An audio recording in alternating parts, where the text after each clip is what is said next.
আসসালামু আলাইকুম ছোট্ট বন্ধুরা, বিশাল বড় একটা আয়োজন তোমাদের জন্য আজকে। সেটা হচ্ছে আমাদের দ্রবণ ও দ্রাব্যতা, যে অংশটুকু আমরা হচ্ছে ফেজ 2-তে আমরা পড়ি নাই, বাদ রাখছিলাম। কারণ এইটার সাথে বিশাল সম্পর্ক হচ্ছে কিসের, তোমার রাসায়নিক সাম্যাবস্থার 1 এবং 2 নাম্বার হচ্ছে তোমার ওই পরিমাণগত রসায়নের যে ঘনমাত্রার কনসেপ্টগুলো, সেগুলো এর সাথে ব্যাপকভাবে জড়িত। সো এই ক্লাসগুলো করার সময় তুমি হাড়ে হাড়ে টের পাবা যে তোমাদের কলেজে যখন পড়াইছে তখন কেন তুমি বোঝো নাই, বা যারাই পড়ে প্রথম পত্রের দ্বিতীয় অধ্যায়ে অর্থাৎ এইচএসসি শুরুর পর কেন তারা বোঝে না, না বোঝার কারণগুলো কি, তুমি এখন অনেক সাবলীলভাবে বোঝার কথা। এই সাবলীলভাবে বোঝার পেছনে 2টা মেইন কারণ আছে। একটা হচ্ছে প্রথমত তোমার যেহেতু এইগুলো আগে একবার দেখা হয়েছে, সো জিনিসগুলো তোমার কাছে অনেক ইজি লাগবে, that will be feeling like a revision. আর মেইন কারণ হচ্ছে যেটা, তোমার পরিমাণগত রসায়নটা যদি পরিষ্কার থাকে তাহলে এটা ইজি লাগবে, স্বাভাবিক ব্যাপার। আর রাসায়নিক পরিবর্তনের ইস্যু তো আছেই, কেপিকেসি। সো চলো আর কথা না বাড়ায় শুরু করে দেই। আজকে ছোট্ট 2টা জিনিস দেখবো, খুবই ছোট একটা ক্লাস, একেবারে যেটাকে আইস ব্রেকিং, একেবারে শুরু।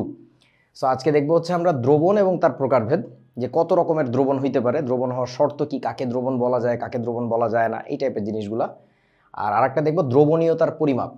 দ্রবণীয়তার পরিমাপ মানে কি, যেটাকে আমরা বলি হচ্ছে দ্রাব্যতা। ইংরেজিতে এটাকে বলা হচ্ছে কি জানো, সলিউবিলিটি, BILITY, সলিউবিলিটি। যে কত বেশি পরিমাণে দ্রবীভূত হচ্ছে, এটাকে গাণিতিকভাবে সংখ্যায়ন করব কিভাবে, ম্যাথমেটিক্যালি ক্যালকুলেট করব কিভাবে, সেই কথাগুলো বলবো আর কি। তো চলেন শুরু করা যাক। প্রথমে আসো, দ্রবণ কি। সো দ্রবণ হচ্ছে একটা সমসত্ব মিশ্রণ। সমসত্ব মিশ্রণকে ইংরেজিতে বলা হচ্ছে হোমোজেনাস মিক্সচার।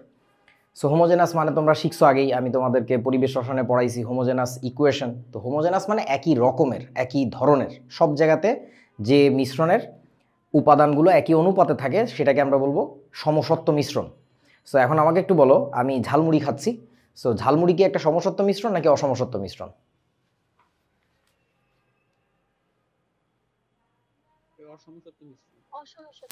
কারণ ওর এক এক জায়গায় এক এক রকমের জিনিসপত্র এক এক রেশিওতে আছে। আমার এখানে একটা ওই যে মলিকুলার মডেলের বলগুলো আছে, বল অ্যান্ড স্টিক। সো এইগুলা যেভাবে আছে, এই নিচের দিকে স্টিকের রেশিও বেশি, কারণ ছোট ছোট তো নিচের দিকে পড়ে গেছে। আবার উপরের দিকে একটু বড় বড় বল বেশি, নিচের দিকে ছোট ছোট বল বেশি। সো এটা একটা অসমসত্ব মিশ্রণ হয়েছে আমাদের, তাই না? সো আমরা কি বলতে পারি যে একটা সমসত্ব মিশ্রণের একটা দ্রবণের সব জায়গায় ঘনত্ব সেম? তা তো বলতে পারবোই, যদিও এখানে কলয়েড বা এই টাইপের জিনিসপত্র অ্যাসোসিয়েট করলে কিছু ব্যাপার স্যাপার একটু এদিক ওদিকে যাবে, ওগুলো নিয়ে পরে কথা বলবো। বাট মেইনলি আমরা ধরে নিব দ্রবণ মানে একটা সমসত্ব মিশ্রণ, এবং যেখানে দ্রব এবং দ্রাবকগুলো তাদের নিজেদের ক্যারেক্টারিস্টিক্স যেগুলো ছিল, কেমিক্যাল ক্যারেক্টারিস্টিক্স, সেগুলো বজায় রেখে পাশাপাশি অবস্থান করতেছে, অর্থাৎ যেটাকে আমরা বলি সহ অবস্থান করা। সো নিজেদের মধ্যে তাইলে কি বিক্রিয়া হওয়া যাবে নাকি যাবে না বলেন তো, দ্রবর সাথে দ্রাবকের? যাবে না। যাবে না। যদি বিক্রিয়া হয়ে যায় তাহলে ওইটা তো ভিন্ন একটা তৃতীয় পদার্থে পরিণত হচ্ছে। মানে ধরো দ্রাবক তোমার প্রথম পদার্থ, দ্রব হচ্ছে দ্বিতীয় পদার্থ, তাহলে দ্রবণ যেটা তৈরি হয়েছে ওটা কিন্তু আসলে দ্রবও নাই দ্রাবকও নাই, ওটা পুরো তৃতীয় একটা জিনিসে পরিণত হয়েছে, টোটালি ডিফারেন্ট থিং। সো ব্যাপারটা হচ্ছে এরকম আর কি। তাহলে দ্রবণ হচ্ছে একাধিক পদার্থের একটা সমসত্ব মিশ্রণ। সমসত্ব মিশ্রণ আশা করি বুঝছো, সব জায়গাতে আমাদের ঘনত্ব সমান থাকবে, রেশিও সমান থাকবে, অনুপাত, যেখানে দ্রব আর দ্রাবক তাদের নিজ নিজ রাসায়নিক ধর্মাবলী বজায় রেখে পাশাপাশি অবস্থান করবে। সো দ্যাটস ইট, আর কিছু না। তো এই যে তোমার কাছে লবণ আছে, দ্রব, সেটাকে তুমি এই যে মিশাইতেছো, মিশানোর উপরে নাড়ানি দিয়ে নাড়াবা, গ্লাস রড দিয়ে যখন নাড়াবা তখন এটা একটা দ্রবণে পরিণত হবে। সো আমাকে একটু বলো, এই দ্রবটাকে যেন আমরা কি বলি ইংরেজিতে? এটাকে আমরা বলি হচ্ছে সলিউট। এইটা হচ্ছে আমাদের কি জানো? দ্রাবক। এটাকে আমরা বলবো সলভেন্ট। সলভেন্ট। গুহ স্যারের বইতে দেখলাম বেশ কয়েক জায়গায় সলভেন্ট বানানে কি যে লেখছে, SOLVENT, সলভান্ট, কি আবল তাবল করে। আচ্ছা যাই হোক, আর এইটা যেটা তৈরি হয়েছে, এটা তৈরি হয়েছে হচ্ছে আমাদের সলিউশন। সলিউশনের বাংলা কিন্তু আবার সমাধান, সো সাবধান আর কি। তো এই হচ্ছে দ্রবণের মেইন ডেফিনেশন, আর কিছু না। এবার চলেন, দ্রবণ হইতে গেলে শর্ত কি লাগে? 2টা শর্ত মেইনলি লাগে আর কি, তোমাদের লেভেলে বলা যায়। আরও বিভিন্ন যদি মাইক্রোস্কোপিক লেভেলে চিন্তা করো, আরও বড় লেভেলে যখন যাবা তখন আরও বিভিন্ন দ্রবণের বিভিন্ন শর্ত আরোপ করা হয়। আপাতত করতেছি না, একেবারে সিম্পলিফাই করা। ইনফ্যাক্ট এই 2টা শর্তও যদি প্রয়োগ করতে যাও তোমাদের বইয়ের অনেক অঙ্ক ইনভ্যালিড হয়ে যাবে, যে ওই অঙ্ক বা ওই কনসেপ্টের ওই আলোচনা খাটেই না, কারণ ওটা আলটিমেটলি দ্রবণই না। যেমন দেখো, প্রথম কথা হচ্ছে সমসত্ব মিশ্রণ হইতে হবে, আর সেকেন্ড কনসেপ্ট হচ্ছে যেটা, দ্রব আর দ্রাবকের মধ্যে বিক্রিয়া হওয়া যাবে না। তাহলে বলেন তো আমাকে একটু, আমি যদি তোমাকে একটা অঙ্ক দেই যে আমার কাছে পানি ছিল, এটা একটা পানি, একটা পানি মানে পানি, এর ভিতরে আমি কিছুটা গ্যাস দিচ্ছি, এর ভিতরে একটা নল দিয়ে আমি কিছুটা গ্যাস দিচ্ছি এর মধ্যে, এবং কি গ্যাস দিচ্ছি এর মধ্যে, ধরো অক্সিজেন গ্যাস দিচ্ছি, তাহলে আমাকে একটু বলো এটা কি দ্রবণ হবে নাকি হবে না? এইটা দ্রবণ হইল, বুঝলাম। আমি যদি এখন অক্সিজেন গ্যাস না দিয়ে যদি আমি এখানে কার্বন ডাইঅক্সাইড গ্যাস দিই, তাহলে কি এটা দ্রবণ হবে নাকি হবে না বলেন? Right, it becomes carbonic acid. So এইটা কিন্তু দ্রবণ নয়, অ্যাকর্ডিং টু স্ট্যান্ডার্ড ডেফিনেশন এটা দ্রবণ নয়, আর এইটা হচ্ছে তোমার দ্রবণ। এখন ঘটনা হইতেছে তোমাদের বইয়ের প্রচুর অঙ্ক পাবা যেখানে এইটাকে দ্রবণ ধরে তারা অঙ্ক করছে, দ্রাব্যতার কনসেপ্ট বা দ্রাব্যতা নীতি কাজে লাগাইছে, ওটা লাগাইছে, তুমিও করবা, কোনো সমস্যা নেই, মানে জাস্ট অঙ্কের খাতিরে অঙ্ক করা আর কি, প্রশ্নের খাতিরে, যে তোমাকে তো এখন কনসেপ্টটা জাস্ট শেখানো হচ্ছে, you are not a practical life chemist, so it doesn't really matter যে কোনটাকে দ্রবণ ধরতেছো না, জাস্ট কনসেপ্টটা বোঝা। ফিজিক্সেও তোমরা অনেক আবল তাবল অঙ্ক করো, একটি মুরগি ডিম ফেড়েছে ভূমি থেকে 5 কিলোমিটার উঁচু একটি পাহাড়ের চূড়ায়, সেখান থেকে ডিমটি পড়ে গেছে, 32টি ডিগবাজি খাওয়ার পরে ডিমটি ভূমিতে কত বেগে আঘাত করবে, ওই ডিম তো থাকবেই না, এক বাড়ি খাইই তো শেষ, বাট তুমি তারপরেও করে নিচ্ছ, ধরে নিচ্ছ কি ডিমটা ইনট্যাক্ট, ডিমটা ছিল শাহ সিমেন্টের তৈরি, বুয়েট স্বীকৃত শাহ সিমেন্ট, যে সিমেন্টে মানে বুঝোস না ব্যাপারটা, ডিমটা ফাটতেছে না, এটা ধরে নিয়ে জাস্ট অঙ্কের কনসেপ্টটা বোঝা। বাস্তব জীবনে তো এখানে ডিমের জায়গায় অন্য কিছু পড়তে পারে, একটা মিসাইল এসে পড়তে পারে, ব্যাপারটা এরকম আর কি।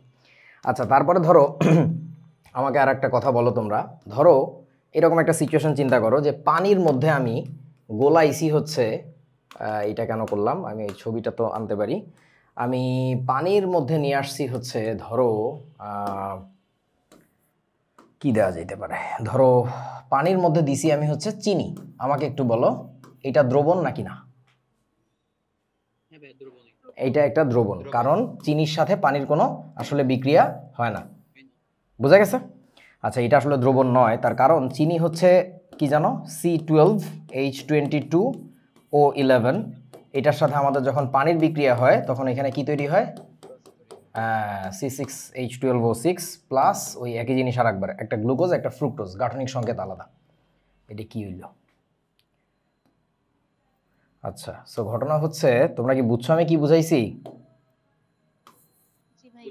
এইটাও আসলে টেকনিক্যালি স্পিকিং এইটাও কিন্তু দ্রবণ নয়, বিকজ ওই সিস্টেমের মধ্যে চিনির আর অস্তিত্বই থাকে না, পানিরও অস্তিত্ব থাকে না, পানি থাকে, পানি অনেক পরিমাণে থাকে, তোমাদেরকে যে বিক্রিয়ার ক্রম পড়ানোর সময় পড়াইছি, এটা আসলে ছদ্ম একানবিক বিক্রিয়া, পানি খুবই সামান্য পার্টিসিপেট করে, মেইনলি পার্টিসিপেট করে হচ্ছে চিনি।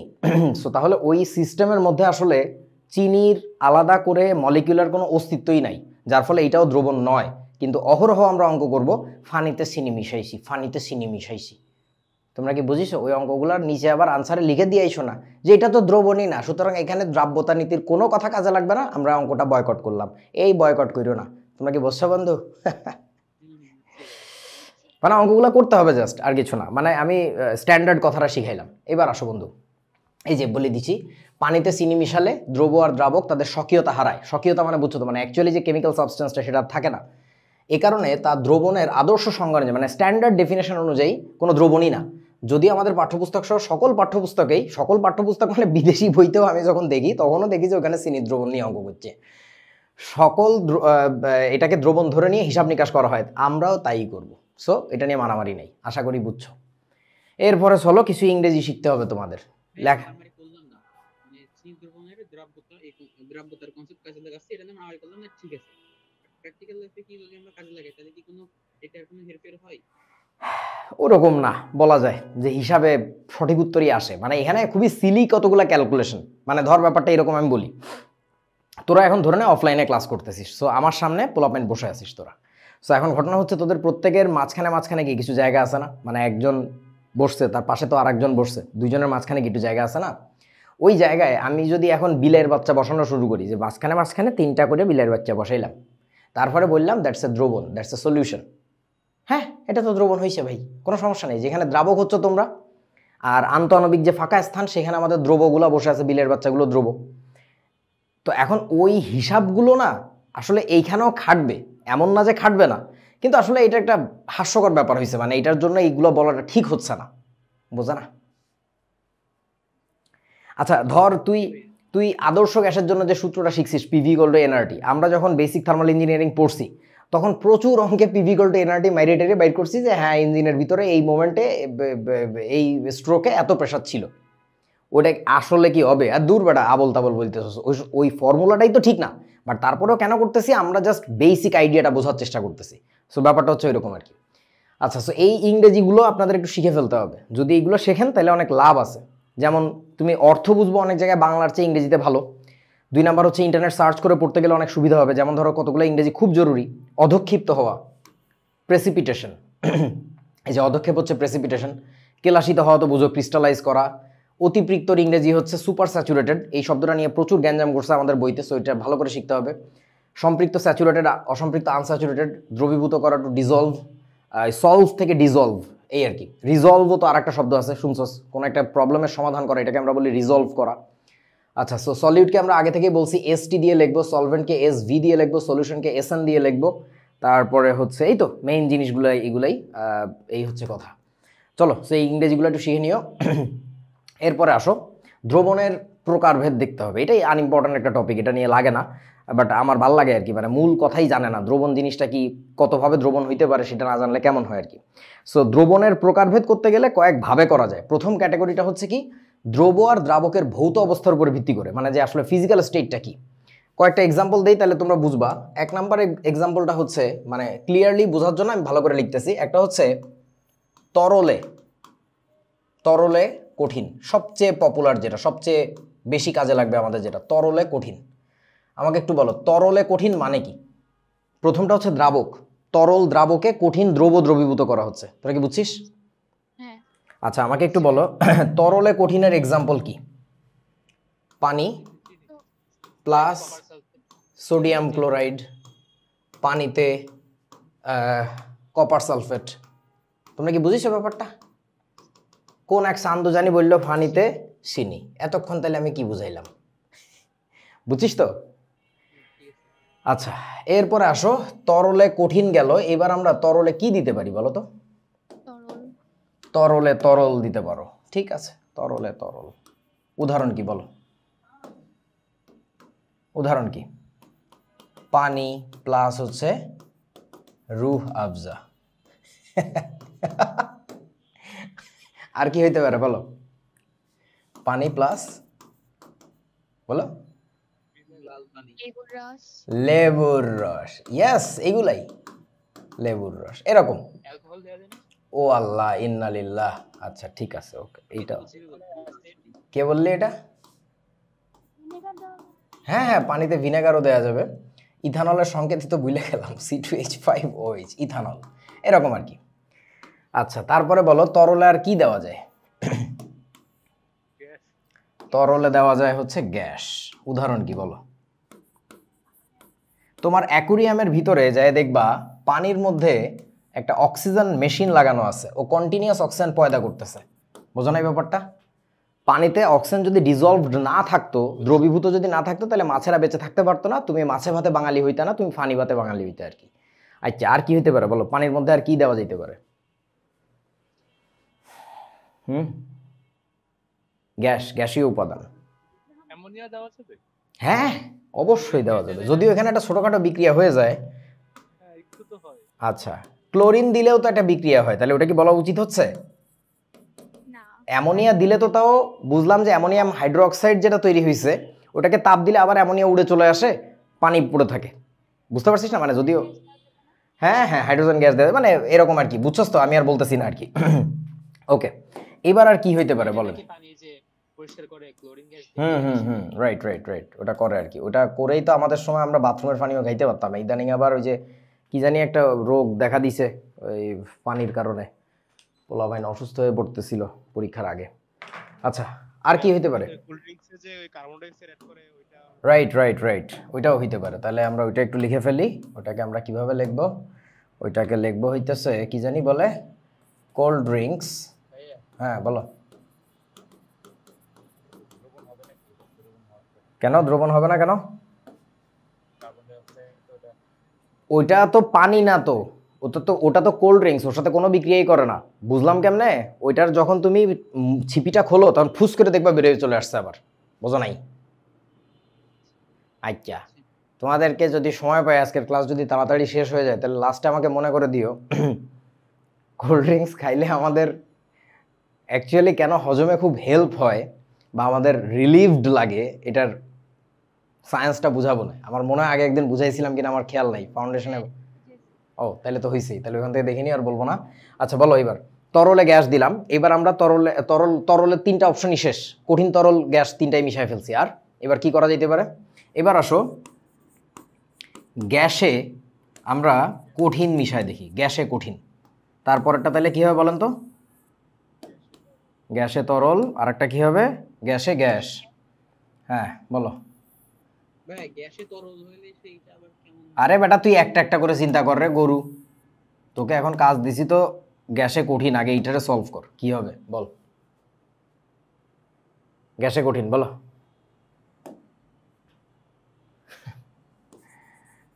বাতাসে কি বলেন তো? ধূলিকণা। হ্যাঁ, এখন এখানে তুমি বলতে পারো যে ভাই এটা তো ইভেনলি ডিস্ট্রিবিউটেড হয় নাই, হোমোজেনাস হয় নাই। হ্যাঁ হইতে নাও পারে, বাট কোনো একটা অংশ তো আমি বাছাই করতেই পারি যেখানে আবার ইভেনলি ডিস্ট্রিবিউটেড আছে। বোঝো নাই বন্ধু? আচ্ছা, এরকম অনেক এক্সাম্পল হইতে পারে। তারপরে আর কি বলো, এই পরেরটাতে আসো, গ্যাসে তরল, এটার এক্সাম্পল কি বলো? গ্যাসে তরল সহজ সহজ উদাহরণ দেই। বাতাসে কি বলো তো? জলীয় বাষ্প। বাতাসে বডি স্প্রে। বোঝা নাই মনে হয় কিছু। তারপরে ধরো বাতাসে জলীয় বাষ্পের ব্যাপারটা যদিও বলাটা ঠিক না, যদি আমি স্প্রে আকারে দেই তাহলে ভিন্ন কথা আছে। এখানে একটা প্রশ্ন চলে আসে, একটা মজার কথা চিন্তা করো, সেটা হচ্ছে যে দ্রবের একটা ফিজিক্যাল স্টেট, দ্রাবকের আর একটা ফিজিক্যাল স্টেট, মানে ভৌত অবস্থাটা ভিন্ন। আলটিমেটলি দ্রবণটা যখন তৈরি হয় তখন ভৌত অবস্থাটা কি হয়? কার মতো হয়? কার মতো হয়? দ্রবের মতো নাকি দ্রাবকের মতো? দ্রাবকের মতো। এবং একজন বলল যে যেটা বেশি আছে, কে বললি? হৃদা নাকি? আচ্ছা, ও যেটা বলছে এটা একটু মাথায় রেখো। নর্মালি আমরা যেটা করব, যেটার পরিমাণ বেশি ওটাকে আমরা দ্রাবক বলে ডাকবো। বড় হইলে আরো অনেক কাহিনী হবে, মানে অনেক কিছুর উপর ডিপেন্ড করে। যেমন ধরো কেমিস্ট্রির কিছু জায়গাতে একটু হাই লেভেলে উঠে, তখন যেটা হবে যে যার ক্যারেক্টারিস্টিক্স ডমিনেন্ট বা আলটিমেট দ্রবণটা যার মতো হইছে আমরা সেইটাকে দ্রাবক বলি মাঝে মধ্যে। ধরো এক জগ পানিতে তুমি 1 ফোঁটা বা 1 গ্লাস দুধ ঢেলে দিলা, তখন বলো তো পুরো জিনিসটা দেখতে কার মতো হবে? পানির মতো না দুধের মতো? তখন আমরা প্রায় বিভিন্ন ক্ষেত্রে ওই দ্রাবক হিসাবে দুধকে কনসিডার করি, তোমাদের লেভেলে না, বড় লেভেলে উঠা। মানে আলটিমেটলি দ্রবণটা যার মতো দেখা যায়, কারণ ওইটা তুমি বলতে গেলেও তো বলবা ওটা পানির দ্রবণ বলবা না, ওটা কার দ্রবণ বলবা? এটা তুমি বলবা না দুধের দ্রবণ। বোঝা না? এই ওইটাই বলতে চাচ্ছি। দেখো বডি স্প্রে পারফিউম দুইটা আলাদা জিনিস আর কি। মানে নর্মাল যদি বডি স্প্রে বলো তাহলে ওটা একটু আগেও কি ছিল? তরল অবস্থায় ছিল।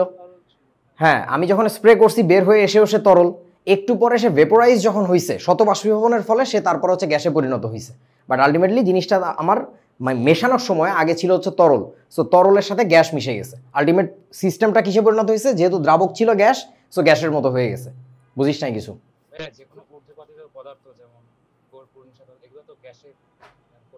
হ্যাঁ, তাহলে ওই পদার্থগুলোর ক্ষেত্রে কি বলবা? কঠিন পদার্থ ছিল হচ্ছে তোমার দ্রব, ন্যাপথেলিন বা কর্পূর, এগুলা। ওইটা যখন তোমার দ্রাবকের মধ্যে যাচ্ছে, দ্রাবক হচ্ছে বায়ুমণ্ডল, ওইখানে যখন যাচ্ছে তখন সে হচ্ছে আলটিমেটলি দ্রবণ তৈরি করতেছে গ্যাসীয়। বুঝিস? ওইটা হচ্ছে গ্যাসে কঠিনের এক্সাম্পল আর কি, যে গ্যাসে কঠিন যেটা ছিল। তাহলে এটার এক্সাম্পলটা লিখে রাখি, কি লিখবো? বাতাসে ন্যাপথেলিন, ওই দিস আর কি ওগুলা। আর উচ্চারণটা কিন্তু ন্যাপথেলিন। আমাদের 9-10 বইতে যেভাবে ন্যাপথেলিন লেখছে অ্যাকচুয়ালি ওই রকম না আর কি, পিএইচ বানানের মধ্যে। এনিওয়ে, গ্যাসে গ্যাস, এটার এক্সাম্পল কি আমার বলে দিতে হবে আপনাদের? বায়ু, মানে বাতাস নিজেই তো একটা গ্যাসে গ্যাসের এক্সাম্পল। তোরা কি বুঝছিস ব্যাপারটা? অনেকগুলা গ্যাসের উপাদান মিশে আছে আর কি। আচ্ছা, এই তো শেষ, আর বলতেছি না, এরকম আরো অনেক আছে। তাহলে আর একটা অপশন ছিল মনে হয় আমাদের, কোনটা জানি বলো তো? হ্যাঁ, কঠিনের ব্যাপার স্যাপার তো আলোচনা করি নাই আমরা, সেটা একটু করা উচিত না? চলো, এই যে বন্ধু বলি ফেলছে, দাঁড়াও। হ্যাঁ, তাহলে আমাদের কি হবে এখন? কঠিনের মধ্যে কঠিন, তাহলে হচ্ছে বলো কঠিনে কঠিন, এটার এক্সাম্পল কি?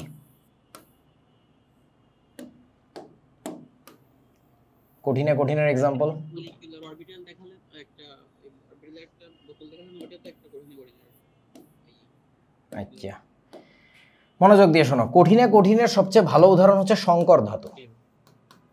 সংকর ধাতু, যে কোনো সংকর ধাতু আসলে দুইটা কঠিন পদার্থকে মিশায় তারপরে আমরা দ্রবণ বানাইছিলাম, তারপরে ওটাকে আবার ঠান্ডা করছি, যার ফলে আবার কঠিন হয়ে গেছে। সো সংকর ধাতুর মধ্যে বিভিন্ন ধাতু মিশ্রণ থাকে এবং সেই মিশ্রণগুলো হোমোজেনাস টাইপের হয়। মানে যদি হয় তখনই তো, মানে ধর এই যে আমার হাতে একটা রেঞ্চ আছে, এটা আলটিমেটলি একটা সংকর ধাতু। হ্যাঁ, তো এর মধ্যে ইভেনলি ডিস্ট্রিবিউটেড আছে, কিছু ইরেগুলারিটি থাকতে পারে, বাট মোস্টলি হচ্ছে মূল ঘটনা এটাই আর কি। তোমরা কি বুঝেছো আমার কথা? আচ্ছা, কঠিনে কঠিন, তারপরে কঠিনে তরলের এক্সাম্পল কি হইতে পারে বলেন? অ্যামালগাম।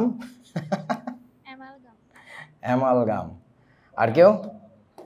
আচ্ছা, এটার এক্সাম্পল হচ্ছে আমাদের কি হবে? ওই যে সোডিয়াম অ্যামালগাম আর কি। হ্যাঁ, কারণ ওইটা আলটিমেটলি হচ্ছে তরল, তো এই সোডিয়াম তো সলিড ছিল আর ওইটা হচ্ছে তরল, দুইটা মিলে আলটিমেটলি দেখো ওই যে আবার কিন্তু দ্রবের মতো হয়ে গেছে। কেউ বোঝা না? আচ্ছা, তারপরে আর কি হইতে পারে বলেন? কঠিনে গ্যাস, নাকি? এটা কি হবে আদৌ কোনোদিন সম্ভব? কঠিনের মধ্যে গ্যাস, বলো বলো বলো বলো। আচ্ছা, এটা হচ্ছে প্যালাডিয়াম ধাতুতে হাইড্রোজেন গ্যাস শোষিত হয়, এটা একটু মনে রাখো আর কি। প্যালাডিয়াম ধাতুর গায়ে হাইড্রোজেন গ্যাস শোষিত হয়ে দ্রবণ তৈরি করে আর কি, দ্রবণ তৈরি করে। এটা আমরা পরে পাবো, আপাতত জাস্ট শুনে রাখি, এটা এমসিকিউর জন্য জরুরি যে গ্যাসে কঠিনের দ্রবণের এক্সাম্পল কি আর কি। সরি, কঠিনে গ্যাস। হ্যাঁ বলো, কি কি কিছু বললা? মরিচা পড়ে কি? আচ্ছা আব্বু, মরিচা যখন পড়ে তখন খেয়াল করে দেখ, লোহাটা কিন্তু আর লোহাই থাকে না, লোহাটা কি হয়ে যাচ্ছে? ফেরিক অক্সাইডে হয়ে যাচ্ছে না পরিণত। সো ওইখানে একটা বিক্রিয়া ঘটছে, ওইটাকে আমরা দ্রবণের মধ্যে ধরবো না। বুঝছেন কি? বুঝা না? ওকে, তুই কে ফিজু? ওকে, ঠিক আছে, চলো, অনেক ফোকার বেদ শিখছি। হ্যাঁ, ওই যে কঠিনে কঠিন সংকর ধাতু, এটা যে আপনি বললেন যে সমসত্ব মিশ্রণ হবে, কিন্তু সংকর ধাতুতে বিভিন্ন ধাতু বিভিন্ন পার্সেন্টেজে থাকে না। রি আরে এটা ডিস্ট্রিবিউট থাকে, মানে একদম হোমোজেনাস, মানে সমসত্বভাবে থাকে। ধরে নে আমার কাছে একটা সংকর ধাতু আছে, সেটাতে হচ্ছে লোহা, ধরে নে সেটাতে হচ্ছে লোহা আমার এরকম, এতগুলা হচ্ছে লোহা, এই যে এই পরিমাণে লোহা। এখন অল্প পরিমাণে আছে আরেকটা লোহা, আরেকটা ধাতু। এই যে যে রেশিওটা, এটা কি হয়েছে বলেন তো? এইভাবে করে আমাদের সংকর ধাতুটা তৈরি হয়েছে। এর যে কোনো জায়গায় জানতো আপনি রেশিও দেখবেন সমান। আমার কথা মনে হয় বোঝা নাই। মানে সংকর মানে হোমোজেনাস হওয়ার মানে তো এই না 50-50 থাকবে, ব্যাপারটা তো এরকম না। আমার হইতে পারে যে কোনো একটা উপাদান 2% মাত্র আছে, বাট সেটা ইভেনলি ডিস্ট্রিবিউটেড থাকবে। বুঝতে পারছিস কি? ওকে, ঠিক আছে, বুঝলাম। এইগুলা হচ্ছে আমাদের প্রথম ক্যাটাগরির দ্রবণের প্রকারভেদ, দ্রব আর দ্রাবক। খ টাইপে আমরা যাই, যেখানে বলছে দ্রব আর দ্রাবকের মিশ্রণের রেশিওটা কি, একটার তুলনায় আর একটা কি পরিমাণে দিছো। তার প্রথম টাইপটা হচ্ছে সম্পৃক্ত, 2 নাম্বারটা হচ্ছে অসম্পৃক্ত। তাহলে সম্পৃক্ত দ্রবণ কাকে বলে বলেন তো? সর্বোচ্চ যে পরিমাণ দ্রবীভূত হতে পারে সেই পরিমাণ দ্রব উপস্থিত, এইটা যদি হয় তাহলে তাকে আমরা বলবো হচ্ছে সম্পৃক্ত দ্রবণ, ইংরেজিতে বলে স্যাচুরেটেড সলিউশন। সো ওরে বাবু, এইসব এই নির্দিষ্ট তাপমাত্রা চাপ কথাগুলো আমার খুবই অপছন্দের। মানে আমি জাস্ট একটা রাফ আইডিয়া দিছি, বুঝছস না ব্যাপারটা? এগুলো তো জন্য পাওয়ার বুক পাবি, ওখানে প্রেসাইজলি লেখা থাকবে আর কি। তোরা কি বুঝছিস আমি কি বলছি? মানে এগুলো খুবই ফালতু কথাগুলো, সবাই বোঝে যে নির্দিষ্ট তাপমাত্রা হওয়া লাগবে অমুক তমুক। সো এখন ঘটনা আবার তো আমার নির্দিষ্ট পরিমাণ দ্রাবকও বলা উচিত ছিল তাহলে, এখানে তা তো বলি নাই। মানে ব্যাপারটা বোঝ, 1 গ্লাস পানিতে ধরে নিলাম 1.5 চামচ চিনি দ্রবীভূত করা যায়, কোন একটা সার্টেন টেম্পারেচার আমি টের পাইছি, হিসাব করে দেখছি 1.5 চামচের বেশি দিলে আর দ্রবীভূত হয় না, নিচে পড়ে থাকে। তাহলে আমি যদি 1.5 চামচ চিনি দিয়ে 1 গ্লাস পানিতে দ্রবণ তৈরি করি, ওইটাকে আমরা বলবো হচ্ছে একটা সম্পৃক্ত দ্রবণ। বুঝছেন কি? জি ভাইয়া। আচ্ছা, তাহলে এবার আমাকে একটু বলেন অসম্পৃক্ত দ্রবণ আমরা কাকে বলবো? ওই নির্দিষ্ট পরিমাণের থেকে কম পরিমাণ দ্রবীভূত থাকে। হ্যাঁ, অর্থাৎ সর্বোচ্চ যে পরিমাণ দ্রবীভূত হতে পারে, এখানে কি হবে বলতো? ও ও ও পাশে কথা বলতেছে কে জানি, তার চেয়ে কম পরিমাণ দ্রব থাকবে আমাদের, তার চেয়ে কম পরিমাণ দ্রব উপস্থিত। বুঝেছো? ধরো আমার একটা ক্লাসরুম আছে, যে ক্লাসরুমের ক্যাপাসিটি আমার 60 জন, ক্লাসে আসছে আজকে 50 জন, তাহলে আমার এটা কি কেমন দ্রবণ বলেন? সম্পৃক্ত নাকি অসম্পৃক্ত? অসম্পৃক্ত। এবং এইখানে আমাকে একটু বলো তো, এই কনসেপ্টটাতে, এই আলোচনাটাতে আমার ক্লাসরুমটা কি আর স্টুডেন্টগুলো কি, বলো? দ্রবকে আর দ্রাবককে? রাইট, এখানে কিন্তু ক্লাসরুমটাকে আমি দ্রাবক হিসাবে চিন্তা করতেছি, আর স্টুডেন্টগুলোকে আমি চিন্তা করতেছি হচ্ছে দ্রব হিসাবে। এখন বলো আমাকে, এই ক্লাসরুমটা সম্পৃক্ত করতে গেলে আমার কয়জন স্টুডেন্ট লাগবে? আরও 10 জন লাগবে, অর্থাৎ টোটাল 60 জন হওয়া লাগবে। ওকে, এবার আসেন বন্ধু, অধক্ষিপ্ত দ্রবণ কি? আমার ক্লাসের ক্যাপাসিটি 60 জন, ক্লাসে আসছে আজকে 70 জন, কি করা যাবে বলো? 60 জন তো বসে গেল, তারপরে বাকি 10 জন নিচে বসি যাবে। আমার বলতে হবে বসেন বসেন, বইসে যান। বুঝছো আমার কথা? ওই যে 10 জন নিচে বসে গেল, ওইটাকেই বলা হচ্ছে অধক্ষিপ্ত দ্রবণ। নবগোপাল স্যার আমাদেরকে এভাবে বুঝাইছিল যে যদি বেশি দ্রব্য থাকে তাহলে কি হবে। আমরা সবাই বলতেছিলাম যে দ্রবীভূত হবে না, স্যার বললো যে নিচে বসে পড়বে। ওকে, সো এখন ঘটনা হচ্ছে অধক্ষিপ্ত কি বুঝছস তোরা? আমার লেখা লাগবে এটা? এখন আসো, তোমাদের বইতে বলছে যেটা, সেটা হচ্ছে এই অধক্ষিপ্ত দ্রবণ মানেই হচ্ছে অতিপৃক্ত দ্রবণ। প্রায়ই দেখবা অধক্ষিপ্ত বা অতিপৃক্ত বলে, but that's a grave mistake. এটা একটা মহা বড় অন্যায় এবং ভুল কথা যে অতিপৃক্ত আর অধক্ষিপ্ত একই কথা। দ্য ফ্যাক্ট ইজ অতিপৃক্ত ইজ নট ইকুয়াল টু অধক্ষিপ্ত। তোমরা কি বুঝেছো আমার কথা বন্ধু? এই দুইটা জিনিস একই আসলে না। এখন কেন যে একই না সেটা বোঝার জন্য তোমাকে একটু ইংরেজি শিখিয়ে দিছি। অতিপৃক্তর ইংরেজি কি বলেন? Super saturated. তুমি একটু গুগল সার্চ করে উইকিপিডিয়ায় পড়ে দেখবা যে সুপার স্যাচুরেটেড জিনিসটা কি। এবং শুনে রাখো, অধক্ষিপ্ত দ্রবণের নিচে দ্রব পড়ে থাকে, কিন্তু অতিপৃক্ত যে দ্রবণ তার নিচে কোনো কিছু পড়ে থাকে না। অর্থাৎ অতিপৃক্ত দ্রবণ লুকস লাইক কি বলেন তো? কোনটার মতো দেখা যায় বলেন তো? And that is a special case of সম্পৃক্ত দ্রবণ। সম্পৃক্ত দ্রবণের মতো দেখা যায়, বাট আসলে এটা সম্পৃক্ত না। এবং আরও কাহিনী শোনো। হ্যাঁ বল ইমন, কি বলতে গেছিলি? আমি অতিপৃক্ত নিয়ে প্রশ্ন করছিলাম।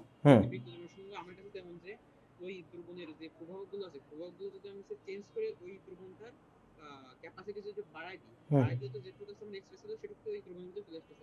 ওই দ্রবণটাকে অতিপৃক্ত বলতে পারি কি? ওইটাই। বাট আমি আর একটু খোলাসা করে বলি, শোনো। আমার ক্লাসের ক্যাপাসিটি তো 60 জন ছিল, তোমরা আসছো হচ্ছে 70 জন। 60 জনকে বসানোর পরে আমি যদি একটা কাজ করি, কি করি? ক্লাসের এসিটা বন্ধ করে দেই, তাপমাত্রা বাড়াই দেই, তখন তোমরা পরস্পরকে কি করবা? ঠেলাগুতা দিয়ে একজন আরেকজনকে একটু দূরে নিয়ে যাবো না? কোনো একভাবে দেখবা তুমি একটা জায়গা ম্যানেজ করে ফেলছো। ক্লাসরুমের টেম্পারেচার বাড়াই দিয়ে হোক, কমাই দিয়ে হোক, যেভাবে হোক তোমাদেরকে আদর করে বোঝাই হোক, একটু বসতে দে না, ওর একটু তোমরা বসো না, 60 জনের বেঞ্চে 5 জন বসো না। ওই কাজটাই করছি আমি। কোনো একভাবে ঠাইসে ঠুসে ঢুকাই দিছি। এমত অবস্থায় আমার নিচে বসে আছে কয়জন বলেন তো? কেউ তো আর নিচে বসে নাই। যে 10 জন নিচে বসেছিল তাদেরকে তো আমি বসাই দিছি কোনো একভাবে। At this current scenario, manager সাহেব দরজা খুলে ক্লাসরুমের মধ্যে উকি দিয়ে দেখলো যেটা, হ্যাঁ সবাই তো বসে আছে, ভাই এটা সম্পৃক্ত দ্রবণ হয়েছে। এটা আসলে সম্পৃক্ত হয় নাই, এটা কি হয়েছে কত? অতিপৃক্ত। অতিপৃক্ত দ্রবণ লুকস লাইক সম্পৃক্ত দ্রবণ, বাট অ্যাকচুয়ালি এটা কিন্তু একটা কি বলতো? অতি সম্পৃক্ত দ্রবণ। এই অতি সম্পৃক্ত দ্রবণকে সংক্ষেপে বলা হচ্ছে কি বলেন তো? অতিপৃক্ত দ্রবণ। ইংরেজিতে বলা হচ্ছে সুপার স্যাচুরেটেড সলিউশন। এবং এই ক্লাসরুমে একটা ঘটনা যদি ঘটাই আমি, ধরো হঠাৎ করে তোমাদের কোনো একটা কারণে অনেক হাসি লাগছে, অথবা ধরো আমি একটা গ্যাঞ্জাম লাগাই দিছি। কি গ্যাঞ্জাম? কিছু চকলেট এরকম হাতে নিয়ে ছুঁড়ে মারলাম, এই চকলেট ধরতে গেছে। তখন বলো তো গুতা গাতা খায় কি একজন আরেকজনের গায়ের উপরে পড়বে বা বেঞ্চ থেকে ভালাই দিবে না? তখন এই ঘটনাটাই ঘটে। অতিপৃক্ত দ্রবণকে ফিজিক্যাল স্টিয়ারিং নাড়াচাড়া দিলে, অথবা তোমার হঠাৎ ঠান্ডা করলে কি হয়? দ্রব নিচে পড়ে যায়। বুঝেছো আমার কথা? সো আমি তোমাদের শেষের একটা টপিক আগেই পড়ায় ফেলি, আমার ওই জিনিসটা আগে দেওয়া উচিত ছিল মনে হয়। এই যে এইখানে একটু আলোচনা করে যাই, সেটা হচ্ছে দ্রাবকে দ্রব দ্রবীভূত হওয়ার কৌশলটা কি, মানে দ্রাবকের মধ্যে দ্রব দ্রবীভূত হয়টা কিভাবে, আমাকে একটু বলো তো। কেন আমাদের বিভিন্ন দ্রাবকে দ্রব দ্রবীভূত হয়, হোয়াট ইজ দ্য মেকানিজম, হয়টা কি আসলে এখানে বলেন। নিয়মটা হচ্ছে দ্রাবকের ভাইয়ার সামনে ক্লাস নোট আছে নাই ভাইয়া, ব্ল্যাঙ্ক খাতা। দ্রাবকের আন্তঃআণবিক ফাঁকা স্থানে কে ঢুকে যায় বলেন তো? দ্রবের অণুসমূহ। এখন অণু অথবা বলা যায় আয়ন সমূহ অবস্থান করে, এইটা হচ্ছে টেকনিক। এই কথাটুকু জানলে তোমরা দেখবা তোমাদের বইয়ের অনেক গাঁজাঘুরি কথা ধরতে পারবা, এবং অনেক কথা যেটা বোঝানো অর্থ সেটাও বোঝা শুরু করবা, যে আচ্ছা আচ্ছা দ্যাট ওয়াজ দ্য সিস্টেম। এই কথাটুকুই বইতে কোথাও বলে নাই। ব্যাপারটা বুঝতো ভাই, ধরে নিলাম আমার এইটা একটা দ্রবণ, এই যে একটা সিস্টেম, এইখানে আমাদের দ্রবগুলো আছে হচ্ছে এই যে দ্রাবকগুলো আছে, এই যে আমি একেবারে ইউনিফর্মলি আঁকতেছি। এর মাঝখানে হয়েছে কি আমাদের দ্রবগুলো ঢুকে গেছে। আপনারা কি বুঝছেন ব্যাপারটা? খুবই একেবারে ইউনিফর্ম ডিস্ট্রিবিউশনে আছে। আমার আঁকা ভালো হচ্ছে না, বুঝে নিও আর কি। এখন তোমরা আমাকে একটা কথা বলো, এই দ্রবণের আগে আয়তন কতখানি ছিল? এইটা না আয়তন ছিল? যখন তুমি দ্রব যোগ করছো তারপরে এক্সট্রা আয়তন কত বাড়ছে বলেন তো? বাড়ে না। তার কারণটা হচ্ছে দ্রাবকের অণুর ভিতরে আগে থেকে ওই গ্যাপগুলো ছিল, ওই গ্যাপের মধ্যে যায় ঢুকছে হচ্ছে দ্রবের অণুগুলা। তোমরা কি বুঝতেছো কেন অনেক দ্রাবকেই অনেক দ্রব আছে দ্রবীভূত হয় না? ওর যদি ইন্টারমলিকুলার স্পেসের চেয়ে দ্রবের অণুর সাইজ বড় হয় তাহলে তো আসলে ঢুকতে পারবে না তো এইখানে। কেউ বোঝে না আমার কথা?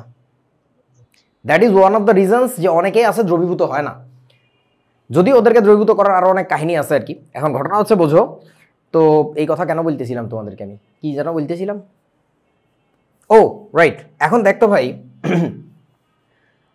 আমি অতিরিক্ত দ্রবণ নিয়ে কথা বলতেছিলাম, তাই না?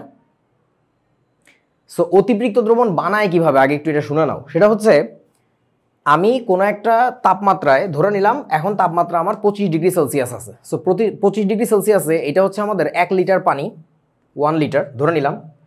1 লিটার পানির মধ্যে জানা গেল 1 2 3 4 5 6 7 8 9 10 11 11 মোল, ধরে নাও 11 মোল কোনো একটা দ্রব দ্রবীভূত হয়। এখন যদি আমি একটু তাপমাত্রাটা বাড়ায় দিই তাহলে আমাকে একটু বলো তো এখানে কি ঘটনা ঘটবে? দ্রাবকের অণুগুলার আয়তন কি হবে, বৃদ্ধি পাবে না? আন্তঃআণবিক দূরত্ব বৃদ্ধি পাবে, মানে দ্রাবকের আয়তনটা তো বৃদ্ধি পাবে। দ্রাবকের আয়তন বৃদ্ধি পাওয়ার মানে কি, এই প্রত্যেকটা ইন্ডিভিজুয়াল মলিকিউল কিন্তু বড় হয় নাই, হইছে কি ওদের মধ্যেকার গ্যাপ বড় হইছে, বুঝা না? যখনই দ্রাবক অণুর মধ্যেকার এই গ্যাপগুলো বড় হয়েছে তখন কি ওখানে জায়গা বাড়ছে না? ওই জায়গাগুলোতেই মূলত আমাদের এক্সট্রা এবার দ্রব আরও ঢুকানো যাবে। ঢুকানোর পরে এবার যদি তুমি টেম্পারেচার কুল ডাউন করো তাহলে কি হবে, আবার ফাঁকা জায়গাগুলো আগের মতো হয়ে যাবে। তখন বলো তো ভিতরের দ্রবগুলো কি হবে, আবার অধক্ষিপ্ত হবে না? কিন্তু দ্যাটস এ টেকনিক কেমিস্ট্রি আবিষ্কার করছে, সেটা হচ্ছে আমি ঠান্ডা করবো ঠিকই এই দ্রবণটাকে, তবে আমার cooling rate, heating rate cooling rate দুটো ব্যাপার আছে। কুলিং রেট মারাত্মক স্লো হবে, খুবই ধীরে ধীরে আমি এটাকে ঠান্ডা করব। বুঝেছো আমার কথা? যদি কুলিং রেট আমাদের অনেক খুব ধীরে ধীরে ঘটে তখন যেটা দেখা যায় ওইটুকু স্পেসের মধ্যেই, অর্থাৎ যে জায়গাটাতে আমার 11 মোল আগে থাকতে পারতো ওইখানে হয়তো বা 14 মোল নিয়ে 12 মোল নিয়ে 13 মোল নিয়ে সে এখনো ওই দ্রবণটা বজায় রাখছে। বাট মেক শিওর তুমি এখানে নাড়াচাড়া দিতে পারবা না, নাড়াচাড়া দিলেও আবার ঝুরমুর করে পড়ে যাবে। তোমরা বোঝো নাই আমার কথা? কুলিং রেট, হিটিং রেট মারাত্মক ইম্পর্ট্যান্ট। যেমন ধরো তোমাদেরকে একটা জিনিস বুঝাই, তুমি গরমকালে মাঠে ক্রিকেট খেলে এসে ধুম করে গোসলখানায় চলে গেছো, সারা গায়ে ঘাম, আব্বু আম্মু বকা দেয় না কেন? তোমার প্রচণ্ড ফাস্ট কুলিং হয়েছে। যে কোনো ফাস্ট পরিবর্তন এটা আসলে ওই পদার্থের জন্য একটু ধ্বংসাত্মক হয়। এটা তোমাদেরকে আগে বলছি কিনা আমি জানি না, মানে পদার্থের ম্যাটেরিয়ালিস্টিক স্ট্রাকচারে বেশ পরিবর্তন আনে। যেমন ধরো তোমরা কিছু মানে মেটালিক জিনিসপত্র দেখবা অনেক হার্ড, যেমন ধরো এইটা মারাত্মক হার্ড, এটা আমি বাঁকাইতে গেলে এটা বাঁকাবে না, এটা নমনীয় না, ফ্লেক্সিবল না। আমার কথা কি বুঝছিস? কিন্তু তোমাদের বাড়িঘর বানানোর যে লোহাগুলো, সেই লোহাগুলোকে দেখছো তোমরা, মিস্ত্রিরা ওই যে বিভিন্ন লোহার আর একটা রেঞ্চ জাতীয় জিনিস দিয়ে ধরে এরকম বেঁকায় ফেলায়, মোড়ায় ঘোড়ায় অনেক কিছু করে, বা বিভিন্ন লোহার অ্যাডে দেখবা যে পেঁচায় ঘুচায় গিট মাইরা বলে যে নমনীয়তা, লোহার নমনীয়তা, মানে বুঝছো ব্যাপারটা, ফ্লেক্সিবিলিটি, যেটাকে তোমরা ফিজিক্সের ভাষায় বলো ইলাস্টিসিটি। সো এখন ঘটনা হচ্ছে ওই বাড়ি বানানোর লোহাগুলো কিন্তু শক্ত, বাট ইলাস্টিসিটি অনেক বেশি, যার ফলে ভূমিকম্পের সময় কাইচিত হবে, বেঁকাবে, স্প্রিংয়ের মতো আবার দুলে শুলে আগের জায়গায় চলে যাবে আর কি। সো এখন ঘটনা হচ্ছে এগুলো কেন বলতেছি তোদেরকে আমি, ও তো এখন তোমরা কি জানো যে এরকম হার্ড স্টিল বানায় কিভাবে, এই যে হার্ড স্টিলগুলো বানায় কিভাবে? এটা বানানোর অন্যতম একটা সিস্টেম হচ্ছে, তোমরা যদি কেউ এমএমই পড়ো তাহলে জানবা, এমএমই মানে ম্যাটেরিয়াল অ্যান্ড মেটালার্জিক্যাল ইঞ্জিনিয়ারিং, মানে আমাদের একটা কোর্স ছিল, এগুলো পড়া ছিল, একটা না দুইটা কোর্স। এটার মধ্যে কার্বন পার্সেন্টেজ অনেক বেশি, যার ফলে এটা অনেক, এটাকে বলে হাই স্পিড স্টিল, স্পিড বলে আর কি, মানে জিনিসটা আসলে অনেক শক্ত। এবং সেই সাথে আরেকটা কাজ করা হয়, সেটা হচ্ছে যে এইটার কুলিং রেট অনেক ফাস্ট হয়, মানে এটাকে তো বানানোর সময় কোনো এক সময় গরম করছিল, বুঝোস নাই, গরমের পরে ঠান্ডাটা করছে, এটা প্রচণ্ড ফাস্ট করছে, যার ফলে ওই যে তোমরা ইয়ার দোকানে দেখছো তো, কামারের দোকানে দেখছো না, লোহা ফিডায়, গরম করে, আবার ফিডায়, ঠিকঠাক সাইজ হলে ঘ্যাচ করে পানির মধ্যে ঢুকায় দেয়, তাহলে কি প্রচণ্ড ফাস্ট কুলিং হয়ে গেল না? ওইটাকে আমি যদি প্রচণ্ড ফাস্ট কুলিং না করে যদি স্লো কুলিং করতাম, এয়ার কুলিং যেটাকে বলে, বাতাসের রাইখা দিয়ে আস্তে ধীরে ঠান্ডা করা, ওর ম্যাটেরিয়ালিস্টিক প্রপার্টি চেঞ্জ হইতো। মজার মজার কেমিস্ট্রি, তোমরা কি বুঝিস আমার কথা? বোঝা না? ওকে, সো আমাদের তাহলে অতিরিক্ত দ্রবণ বানাইতে হয় কীভাবে, আমি আবারও বলতেছি, জেনারেল আইডিয়াটা হচ্ছে এরকম, মানে সবার ক্ষেত্রে যে এই কাজ করতে হয় তা না। মূল আইডিয়াটা হচ্ছে তুমি আগে হিট আপ করবা, টেম্পারেচার বাড়াবা, বাড়াইলে তার দ্রব নেওয়ার ক্যাপাসিটি বাড়বে, বাড়লে তুমি দিবা, দ্রবীভূত করবা, করার পরে স্লো কুলিং করবা, কুলিং রেট কম হবে, আস্তে আস্তে ঠান্ডা করলে ও আসলে টের পায় না, বোকার মতো ওইভাবেই বসে থাকে, মানে ওই পরিমাণে দ্রব নিয়ে। তবে এটাকে নাড়াচাড়া দিলে, ফিজিক্যাল স্টিয়ারিং করলে, বা তোমার হঠাৎ ঠান্ডা করলে, আবার বেশি টেম্পারেচার বাড়াইলে, মানে হঠাৎ করে কিছু করলেই হচ্ছে এই দ্রবণে আবার নিচের দিকে দেখবা দ্রব পড়ে যাবে। সো তাইলে হ্যাঁ, যদি হচ্ছে লবণকে যদি পানিতে গরম করে ফ্রিজে রেখে দিই, তাহলে তো আবার লবণ হয়ে যায় না? লবণ হয়ে যায় না? না, ওটা তো তাড়াতাড়ি কুল করা হইলো না, তাহলে আরও তাড়াতাড়ি করতে হবে, এক নাম্বার কথা। দুই নাম্বার কথা হচ্ছে লবণের ব্যাপারটা একটু উইয়ার্ড, মানে লবণ প্রচণ্ড রকমের আয়নিক পদার্থ, সোডিয়াম ক্লোরাইডের কথা যদি বলি, ওর আয়নগুলোকে আলাদা করে ছিঁড়ে টুকরা টুকরা করে পানির অণুগুলো চারিদিকে পরিবেষ্টিত হয়ে থাকে, বোঝো নাই? তখন যেটা হয়, ওর সলিড অবস্থাটা তুমি আর পাও না, মানে ওই আয়নগুলো, সোডিয়াম ক্যাটায়ন আর ক্লোরাইড অ্যানায়ন, ও দূরে দূরেই আছে, ওর মাঝখানে প্রচুর পানি আছে, যার ফলে ইট ক্যানট ফর্ম, মানে ইট ক্যানট ক্রিস্টালাইজ এগেইন, বুঝছিস কি? কেলাসন প্রক্রিয়া আর ঘটতে পারে না আর কি, কাহিনীটা হচ্ছে এটা আর কি। ওকে, সো আশা করি তোমরা অতিরিক্ত দ্রবণ ব্যাপারটা বুঝছো, এবং একটু বুঝো যে এই অতিরিক্ত দ্রবণটা তোমাদের সিলেবাসের আলোচিত কোনো বিষয় কিনা, একটু বোঝো। তোমাদের যেভাবে পড়াশোনা করানো হয়, এটা আসলে তোমাদের সিলেবাসের আলোচিত কোনো বিষয়ই না। এই নামটা ভুল করে কোনো একটা বইতে প্রথম লিখে ফেলাইছিল, অধক্ষিপ্ত আর অতিরিক্ত একই কথা বলে ফেলাইছিল, ওই বই কপি করে করে সবাই আজকে এখানে আসছে, কেউ নিজস্ব মেধা খরচ করে নাই, বুদ্ধি খরচ করে নাই, বা ওই ভয় পাইছে যে ওই বইতে লিখছে তাহলে আমরাও লিখে দিই। দ্যাটস দ্য রিজন ওই আজকে সারা দেশ জানে যে অতিরিক্ত মানে এই ঘোড়ার ডিম, আর আসলে অতিরিক্ত আর অধক্ষিপ্ত দুইটা আলাদা বিষয়। আপনারা কি বুঝছেন বন্ধুরা? যাহাই সম্পৃক্ত তাহাই অতিরিক্ত, যদি হয় তাপচাপের প্রভাব পরিলক্ষিত, এটা বুঝতেন যে যাহাই সম্পৃক্ত তাহাই অতিরিক্ত, হ্যাঁ, যদি তাপচাপের প্রভাব পরিলক্ষিত। ওরে আল্লাহ, এই কবিতার আমার ভালো লাগে না, মানে তাপচাপের প্রভাব যে বলতেছো, এটা তো স্পেসিফিক্যালি বলা লাগবে যে কেমন ধরনের তাপ, কেমন ধরনের চাপ।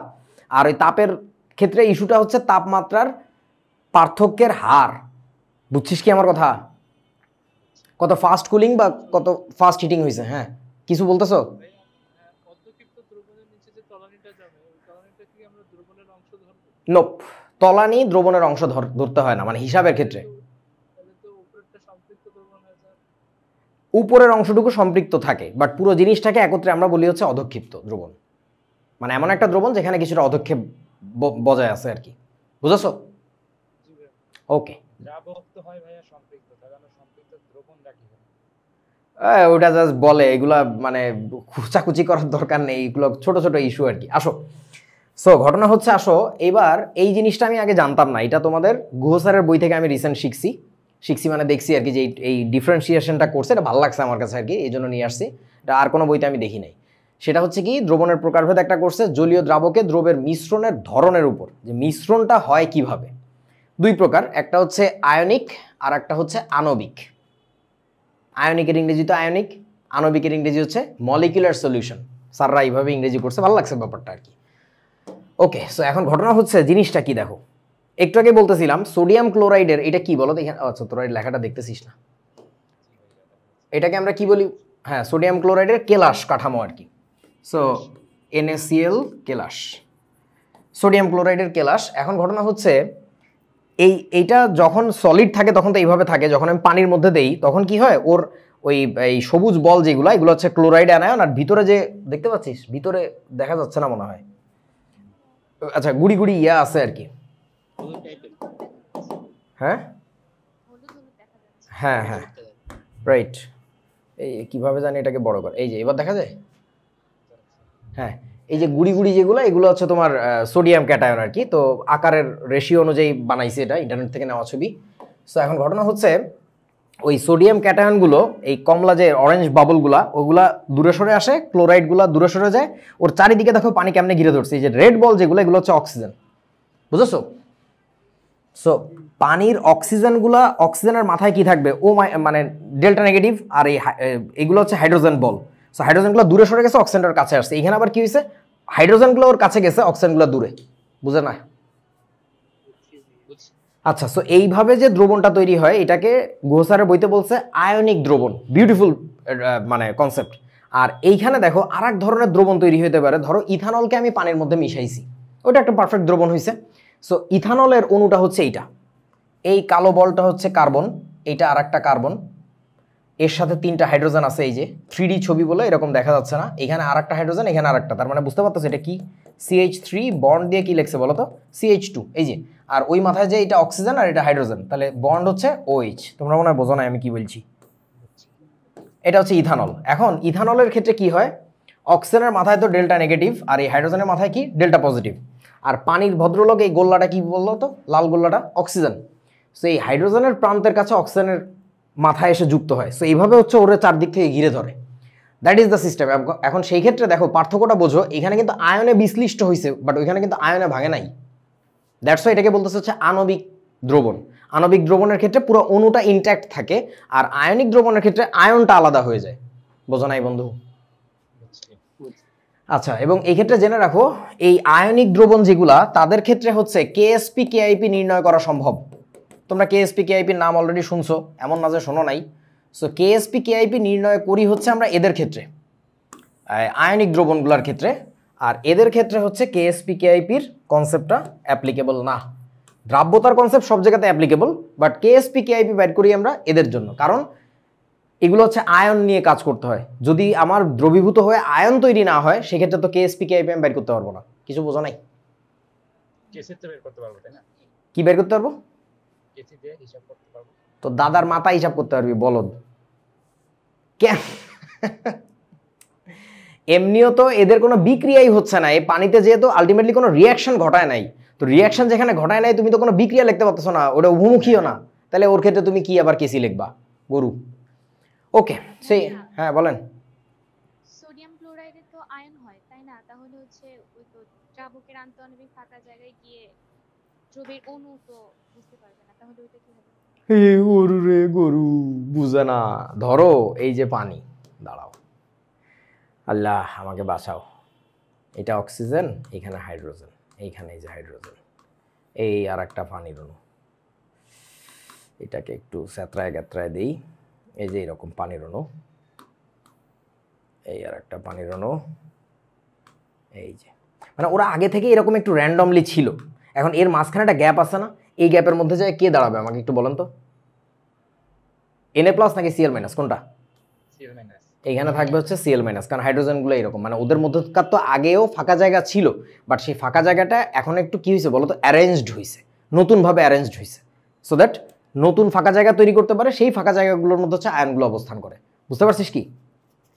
জি ভাইয়া ওটা তো হচ্ছে, কিন্তু আপনি যে লিখছেন যে অণু গিয়ে বসবে সেই জন্য বললাম। ও আরে বাবু, অণু বা আয়ন যেয়ে বসবে, ওই যে কই জানি লিখছিলাম দেখবি, অণু বা আয়ন, হ্যাঁ, সো অণুও হইতে পারে আয়নও হইতে পারে আর কি। ওকে, তাহার পরে চলো, এটা তো দেখছি আমরা। এইবার যেহেতু বুঝলা যে কিভাবে দ্রবীভূত হয়, তাহলে এবার একটু বলো তো এই কথাগুলো সত্য কিনা। দ্রবণের যে আয়তন হবে আর দ্রাবকের যে আয়তন হবে, এই দুটো কি সমান হবে নাকি হবে না বলো? হবে। হবে। তবে এটার একটা লিমিট আছে। সেই লিমিটটা কি জানো? সম্পৃক্ত দ্রবণ হওয়া পর্যন্ত। সম্পৃক্ত দ্রবণ বলতে তো স- দ্রব যদি তরল হয়, কি? দ্রব যদি তরল হয়, তারপর ও আচ্ছা আচ্ছা আচ্ছা আচ্ছা আচ্ছা আচ্ছা আসতেছি স্যার, আমি এটা লিখতে ভুলে গেছিলাম, ভালো কথা বলছো। আচ্ছা বলতেছি, ও ডিসক্লেমার দিয়ে রাখছে লিখবো বলে। আগে বোঝ, নর্মালি আমরা তোমাদের বইতে যত আলোচনা আছে এটা মূলত হচ্ছে তরল দ্রাবকে কঠিন দ্রব দ্রবীভূত করার অঙ্ক। আর গুহ স্যারের বইতে এক্সট্রা একটা টপিক আছে যেটা সিলেবাসে নাই, সেটা হচ্ছে তরল দ্রাবকে গ্যাস দ্রবীভূত করার অঙ্ক। তোমরা কি বুঝছো আইডিয়াটা? তরলের মধ্যে কি মিশাবো? কঠিন দ্রব। সো তরলে কঠিনের যদি আলোচনা করো এবং যদি সম্পৃক্ত দ্রবণের মধ্যে থাকো, মানে অধক্ষিপ্ততে না আসো, তাহলে ডেফিনেটলি উপরের কথাটা ঠিক আছে। কেউ একমত না আমার সাথে? ঠিক আছে। কারণটা কি, আমরা যে দ্রবণটা বানাবো সেখানে দ্রাবক ধরো এই পর্যন্ত ছিল, তুমি এর মধ্যে একটু দ্রব দিবা, দেখবা যে এর আয়তনটা আসলে আগের মতোই আছে। কেন আগের মতোই আছে? কারণ ওর ফাঁকা জায়গার মধ্যে সেই যে অবস্থান নিছে, নতুন কোনো জায়গা লাগে নাই। তবে হ্যাঁ, আয়তন বাস্তবে কিছু কিছু ক্ষেত্রে বাড়ে। কিছু দ্রবণ আছে তাদের ক্ষেত্রে আয়তন বাড়ে, বাট ওইগুলো আসলে আমাদের আলোচ্য বিষয় না। আমরা খুবই সিম্পলিফাই করে এইটুকু নিছি। যেমন ধরো এই বিষয়গুলো যে কত বেশি বিভিন্ন রকমের হইতে পারে এটা বোঝার জন্য তোমরা একটা কাজ করতে পারো। আমাদের সিলেবাসের বই অনেকের কাছে আছে, আমাদের সিলেবাসের প্রথম পত্রের 8ম অধ্যায়টা একটু পড়বা, নাম হচ্ছে তরল তরল দ্রবণ। ওইখানে দেখো যে আদর্শ দ্রবণ অনাদর্শ দ্রবণ বলে একটা ব্যাপার আছে। ওই যে তোমরা যেমন আদর্শ গ্যাস আর অনাদর্শ বা বাস্তব গ্যাস শিখছো, একইভাবে মানে আদর্শ দ্রবণ অনাদর্শ দ্রবণ বলে একটা ব্যাপার আছে। যেমন দেখ, নর্মালি আমাদের কি হওয়ার কথা, যদি আমি একটা তরল তরল দ্রবণ বানাই, তাহলে বলেন তো আমাকে একটু, ভলিউম অফ সলভেন্ট যোগ ভলিউম অফ সলিউট, মানে বুঝছিস তো আমি তরল তরল দ্রবণের কথা বলতেছি, এই দুইটা মিলে কি হওয়ার কথা? ভলিউম অফ সলিউশন হওয়ার কথা না? সলিউশন। কিন্তু অনাদর্শ দ্রবণের ক্ষেত্রে এটা হয় না। অনাদর্শ দ্রবণের ক্ষেত্রে হয় এই পাশে বেশি হয়, না এই পাশে বেশি হয়, যে কোনো এক পাশে বেশি হয়। সো মানে অনেক ধরনের দ্রবণ আছে, বাট এখন আমরা আলোচনা করতেছি শুধুমাত্র তরল দ্রাবকে কঠিন দ্রব দ্রবীভূত করার অঙ্ক নিয়ে। এবং সেই ক্ষেত্রে আমরা এই কথাটা বলতে পারবো, দ্রবণের যে আয়তন আর দ্রাবকের আয়তন আমাদের সমান ধরতে হবে, এবং এইটা ধরেই দেখবা যে প্রচুর অঙ্ক করে, এবং এটা ধরাটা অবৈধ অন্যায় কিছু না। দ্বিতীয় কথা হচ্ছে দ্রবণের ভর আর দ্রাবকের ভর এই দুটো কি সমান হবে নাকি হবে না বলেন? হবে না। হবে না। এটা তো জীবনেও হবে না। বরং এখানে কি হবে বলেন তো, এখানকার কাহিনীটা হচ্ছে যেটা WSV দ্রাবকের ভর যোগ হচ্ছে WST ইকুয়াল টু কি হবে? WSN। আচ্ছা, এটা সবাই বুঝছো। তবে এখানে একটা ডিসক্লেমার লাগবে, সেই ডিসক্লেমারটা হচ্ছে, এই কথাগুলো বলতেছি কাদের জন্য বলো তো বন্ধু? তরল দ্রাবকে তরল দ্রাবকে কঠিন দ্রব দ্রবীভূত করার ক্ষেত্রে। তবে এই কথাটা আর এক ক্ষেত্রেও খাটে, তরল দ্রাবকে যদি আমি গ্যাসীয় দ্রব দ্রবীভূত করি তাও খাটে, বাট মোট কথা তরল তরল দ্রবণের জন্য খাটবে না। তাহলে একটা কাজ করি, তরল দ্রাবকে এখানে আবার তরল মেরে দিই, বোঝা নাই ব্যাপারটা? দেখো তো, তরল দ্রাবকে তরল দ্রব দ্রবীভূত করার ক্ষেত্রে নয়। দেখো তো কথাটা ঠিক আছে কিনা এবার? সো আমরা এটা একটু মাথায় রাখবো, আমাদের বহুত কাজে আয়েগা। এবার চলো, অধক্ষিপ্ত ভার্সাস অতিপৃক্ততা আমি বলি ফেলছি। বলো তো এইটা কি দ্রবণ? এইটা আমি দিছি দ্রব, এর মধ্যেও দিছি এর মধ্যেও দিছি, দেওয়ার পরে চেহারাটা এরকম হয়েছে। এটা কি দ্রবণ বলেন? নিচে পড়ে আছে, এইটাকে আমরা বলবো হচ্ছে অধক্ষিপ্ত দ্রবণ। এইখানে আমরা এটাকে বলি হচ্ছে তলানি, বা এটাকে বলা হচ্ছে অধক্ষেপ। আর এটাকে আমরা কি বলবো? অতিপৃক্ত। ধরে নিচ্ছি যে এখানে আমাদের ওই অতিপৃক্ত হওয়ার যে শর্তগুলো এগুলো সব মানছে, মানে আমি জানি যে এটাকে আমি একটু হিট আপ করে ক্যাপাসিটি বাড়ায় দ্রবীভূত করছি, তারপরে আস্তে আস্তে কুলিং করছি, তখন এই অবস্থা হয়েছে। সো অতিপৃক্ত দ্রবণ অ্যাকচুয়ালি লুকস লাইক সম্পৃক্ত দ্রবণ। বুঝেছো সবাই? আচ্ছা, তোমরা আরেকটা কথা একটু আমাকে বলো তো, যদি একটু ইন্টারনেট ঘেটে একটু হাই লেভেলের কন্টেন্ট পড়তে যাও তখন কাজে লাগবে। এই তলানির ইংরেজি জানো? তলানির ইংরেজি কি? এটাকে বলে সেডিমেন্টেশন বা সেডিমেন্ট। আর অধক্ষেপ তো প্রেসিপিটেশন, দুইটা আলাদা জিনিস। ওটা সিভিল ইঞ্জিনিয়ারিং রিলেটেড কোনো কন্টেন্ট যদি খুঁজে পাও ইন্টারনেটে, তখন দেখবা আলাদা কিভাবে করে আর কি, মজার। ওকে, তারপরে চলো দ্রবণীয়তার পরিমাপ করতে হবে, এখন আমাদের মাপতে হবে। যেমন দেখো আমাকে একটু বলো, পানিতে কি লবণ বেশি দ্রবীভূত হবে নাকি পানিতে চিনি বেশি দ্রবীভূত হবে বলেন? লবণ বেশি। কারণ লবণটা হচ্ছে আয়নিক যৌগ আর পানিটা হচ্ছে দিকে পোলার যৌগ, সো আয়নিক পোলার তো সিমিলার টাইপের, এটা বেশি দ্রবীভূত হবে। আচ্ছা একটা জিনিস একটু জিজ্ঞাসা করি, আগে আমাদের এইখানে লাইট লিকিং করতো, এখন কি করতেছে আজকে? ওকে ঠিক আছে, এখন আসো বন্ধু, কি যেন বলতেছিলাম, তো তাহলে একটা যে বেশি দ্রবীভূত হচ্ছে একটা যে কম দ্রবীভূত হচ্ছে, এটা কিভাবে ম্যাথমেটিক্যালি নাম্বারিং করব, সংখ্যায়ন করব, সেই জিনিসটা হচ্ছে দ্রাব্যতাকে আমরা লিখবো এস দিয়ে, এবং এস ইকুয়াল টু উপরে কি থাকবে বলেন তো? উপরে কি রাখবা নিচে কি রাখবো বলো? উপরে রাখে হচ্ছে দ্রব আর নিচে রাখে হচ্ছে দ্রাবক। মানে হচ্ছে সংজ্ঞাটা তাহলে কেমন দাঁড়াবে বলেন তো? নিচে যেটা থাকে তার একক নিয়ে কথা বলতে হয় না? একক পরিমাণ কিসে জানো? দ্রাবকে যে পরিমাণ দ্রব ডট ডট ডট, আর কিছু বললাম না। একক পরিমাণ দ্রাবকে যে পরিমাণ দ্রব দ্রবীভূত হতে পারে বা হয় বা আছে, ওইটাকে আমরা বলবো ওই দ্রবণের দ্রাব্যতা। ও সরি, হৃদয় আবার এখানে চেঁচায় উঠবে যে তুই নির্দিষ্ট তাপমাত্রায় কেন বললি না? নির্দিষ্ট তাপমাত্রায়, সরি ভাইয়া। হয়েছে এবার খুশি? আচ্ছা আসতেছি। নির্দিষ্ট তাপমাত্রায়, নির্দিষ্ট তাপমাত্রায় একক পরিমাণ দ্রাবকে যে পরিমাণ দ্রব দ্রবীভূত হয় তাকে বলে দ্রাব্যতা আর কি। এবার আসো দ্রাব্যতার সংজ্ঞা দিতে যে আমি দায়িত্ব নিয়ে দুইটা নতুন ডেফিনেশন বানাইছি। Yes, I have made it, you can laugh at me, you can make fun of me, I don't care, but এটা নেসেসারি। এই কাজটা বইতেও করছে, বাট বইতে ফর্মালি করে নাই, ইনফর্মালি করছে বিভিন্ন অঙ্কের মধ্যে। বাট ওই জিনিসটাকে যদি একটু ফর্মালাইজ করে দেওয়া যায় তোমাদের জন্য লার্নিংটা অনেক ইজি হবে। জিনিসটা আমি কিভাবে লিখছি দেখো, নির্দিষ্ট তাপমাত্রায়, এই হৃদয় ঠিক আছে, এই যে নির্দিষ্ট তাপমাত্রায় কোনো দ্রাবকের, কোনো একটা দ্রাবকের প্রতি একক পরিমাণে যে পরিমাণ দ্রব দ্রবীভূত আছে, মানে এখন আছে তোমার কাছে যেটা, এখন আছে যেটা, তাকে ওই দ্রবণের তাৎক্ষণিক দ্রাব্যতা বলে। তাৎক্ষণিক দ্রাব্যতা ওই যে তোমরা পড়ছো না তাৎক্ষণিক বেগ, মানে এই মুহূর্তে কি অবস্থায় আছে, ওইটাকে আমরা নাম দিছি হচ্ছে এসআই। আই বলতে instantaneous, right now what is the condition.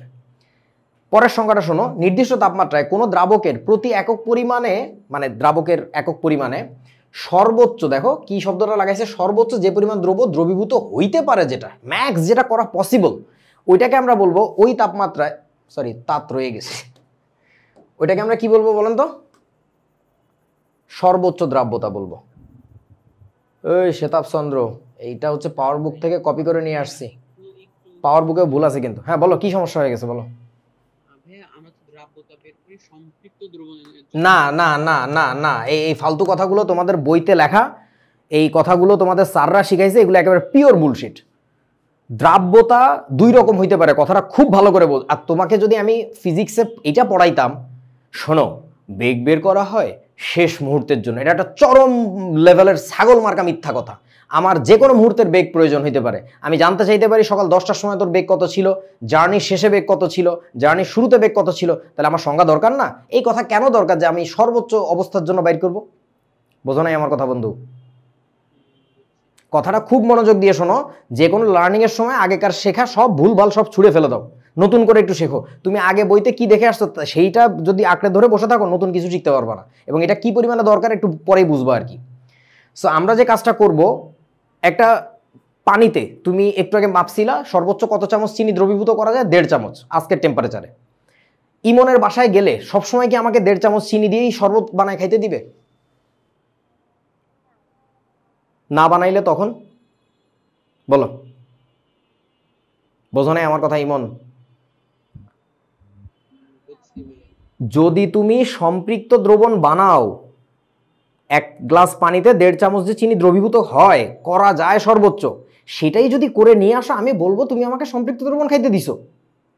সেই দ্রবণের দ্রাব্যতা কি হবে? সর্বোচ্চ দ্রাব্যতার পরিমাণে আছে।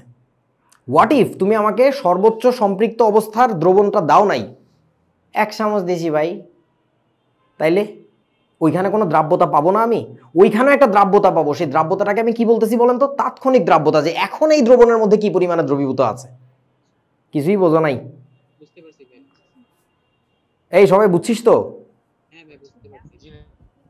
That's it. মানে এটা একটা নিরীহ ডেফিনেশন দিছি যেটা আমাদের কাজে লাগবে অঙ্ক টঙ্ক করতে গেলে, দ্রাব্যতার মানে অধক্ষেপণের কথা চিন্তা করতে গেলেই আমাদের এই দুইটা কনসেপ্টই কাজে লাগবে। তখন দেখবা অঙ্কের মধ্যে কথাগুলো বলে, বাট ফর্মালি এইভাবে বলে না। আমি সাহস করে ফর্মালি লিখে নিয়ে আসছি যে এইটাই হওয়া উচিত, এইটাই বলা উচিত, এটা শেখা উচিত আর কি।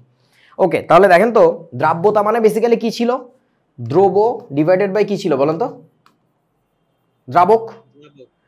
তাহলে আমাদের এসআই এর ডেফিনেশন কি হবে? এসআই মানে বুঝছো তো ইনস্ট্যান্টেনিয়াস যে সলিবিলিটি, সেটা হচ্ছে ওই মুহূর্তে কি অবস্থা আছে, ওই মুহূর্তে ওই দ্রবণে উপস্থিত দ্রবের পরিমাণ ডিভাইডেড বাই দ্রাবকের পরিমাণ, যে কি পরিমাণ দ্রাবকের মধ্যে ছিল। আর এস ম্যাক্স যেটা, ওইটার ইকুয়েশন কি হবে? ওই দ্রাবকে ওই তাপমাত্রায় ওই দ্রবের সর্বোচ্চ যে পরিমাণ দ্রবীভূত করা যায়, ম্যাক্স যেটা করা যায়, ডিভাইডেড বাই দ্রাবকের পরিমাণ। এখন বইতে নর্মালি যে কাজটা করছে, দ্রাব্যতা বলতে কোনটাকে বোঝানো হয়েছে বলেন তো? S max. That's it. আবার কয় এসআই, আরে বলো রে। ইমনের কি কনফিউশনটা ক্লিয়ার হইছে? মানে বইতে দ্রাব্যতা আচ্ছা ধর আমি যদি বলি, ইমন তুই এখন কোন ক্লাসে পড়িস? কেন? ও তুই তো মনে হয় তাহলে নার্সারি কেজি 1 2 3 4 5 6 7 8 9 10 পড়িস নাই নাকি? তাহলে ব্যাপারটা বোঝো। তুমি তোমার ক্লাস বলতে গেলেও তুমি কোনটা বলো? তোমার সর্বোচ্চটা বলো। আমার কথা মনে হয় বোঝো নাই। আমাকে একটু বলো তো দেখি, কেমন ফিজিক পড়তিছো তুমি? তুমি তো ফিজিক্স ছাড়া কিছু বোঝো না।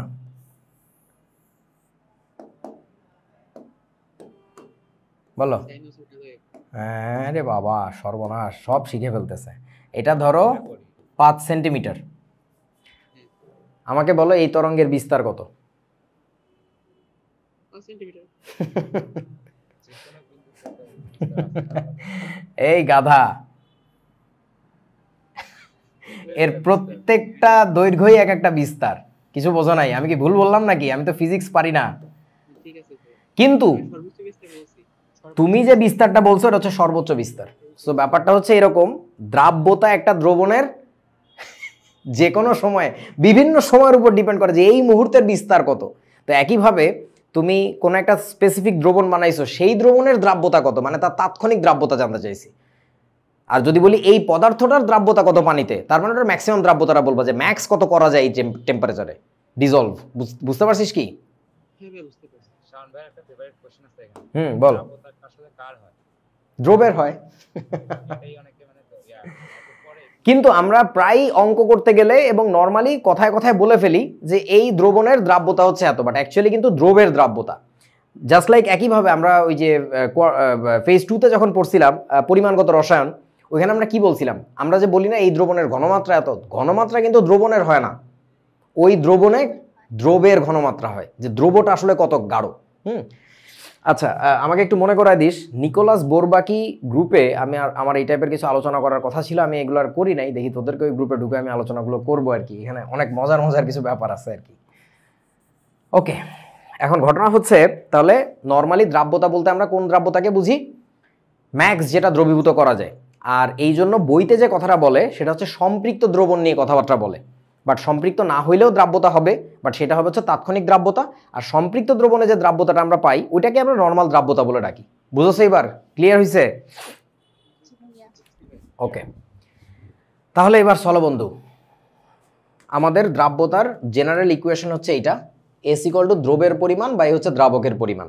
উপরে যদি দ্রবটাকে বসাও তুমি সর্বোচ্চ দ্রব যেটা ডিজলভ করা যায় ওই টেম্পারেচারে, তাহলে এটা হয়ে যাবে এস ম্যাক্স। আর এটা যদি বসাও যে এই মুহূর্তে আমি কত দ্রবীভূত করছি, সেটা হবে হচ্ছে এসআই। বুঝতে পারছেন কি?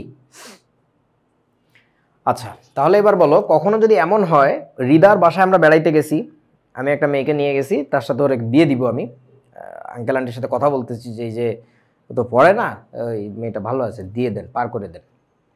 তো তখন শরবত বানায় নিয়ে আসছে হৃদা আমাদের জন্য। বলো তো, দেখা গেল হিসাব করে সেই দ্রবণের SI is less than S max, তাহলে ওটা কেমন দ্রবণ বলো তো? এই দেখছো, ও পারতেছে কিন্তু ভালো মতো, কারণ ওইটা বিয়ের আলাপ হচ্ছে আর কি। হ্যাঁ, খুব বাস্তবে রিলেট করতে পারতেছে। এটা হবে হচ্ছে অসম্পৃক্ত দ্রবণ। আচ্ছা, তার নিচেরটা কি হবে তাহলে বলেন? এটা এসআই এস ম্যাক্স, এইটা হবে হচ্ছে সম্পৃক্ত দ্রবণ। হ্যাঁ, এবার আবার লজ্জা পাইছে ছেলেটা, কথা বলতেছে না। আচ্ছা এটা কেমন দ্রবণ হবে? অতিরিক্ত অথবা অধক্ষিপ্ত। আচ্ছা এটাকে আমরা কি বলবো? অধক্ষিপ্ত, তাই না? অধক্ষিপ্ত দ্রবণ। এখন এটাকে কি আমরা বলতে পারবো একটা জিনিস অতিপৃক্ত বলা যাবে? বলো না, কেন না?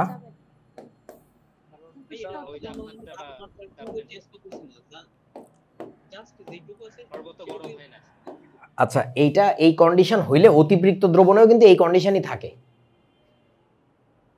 তোরা বুঝিস না আমার কথা?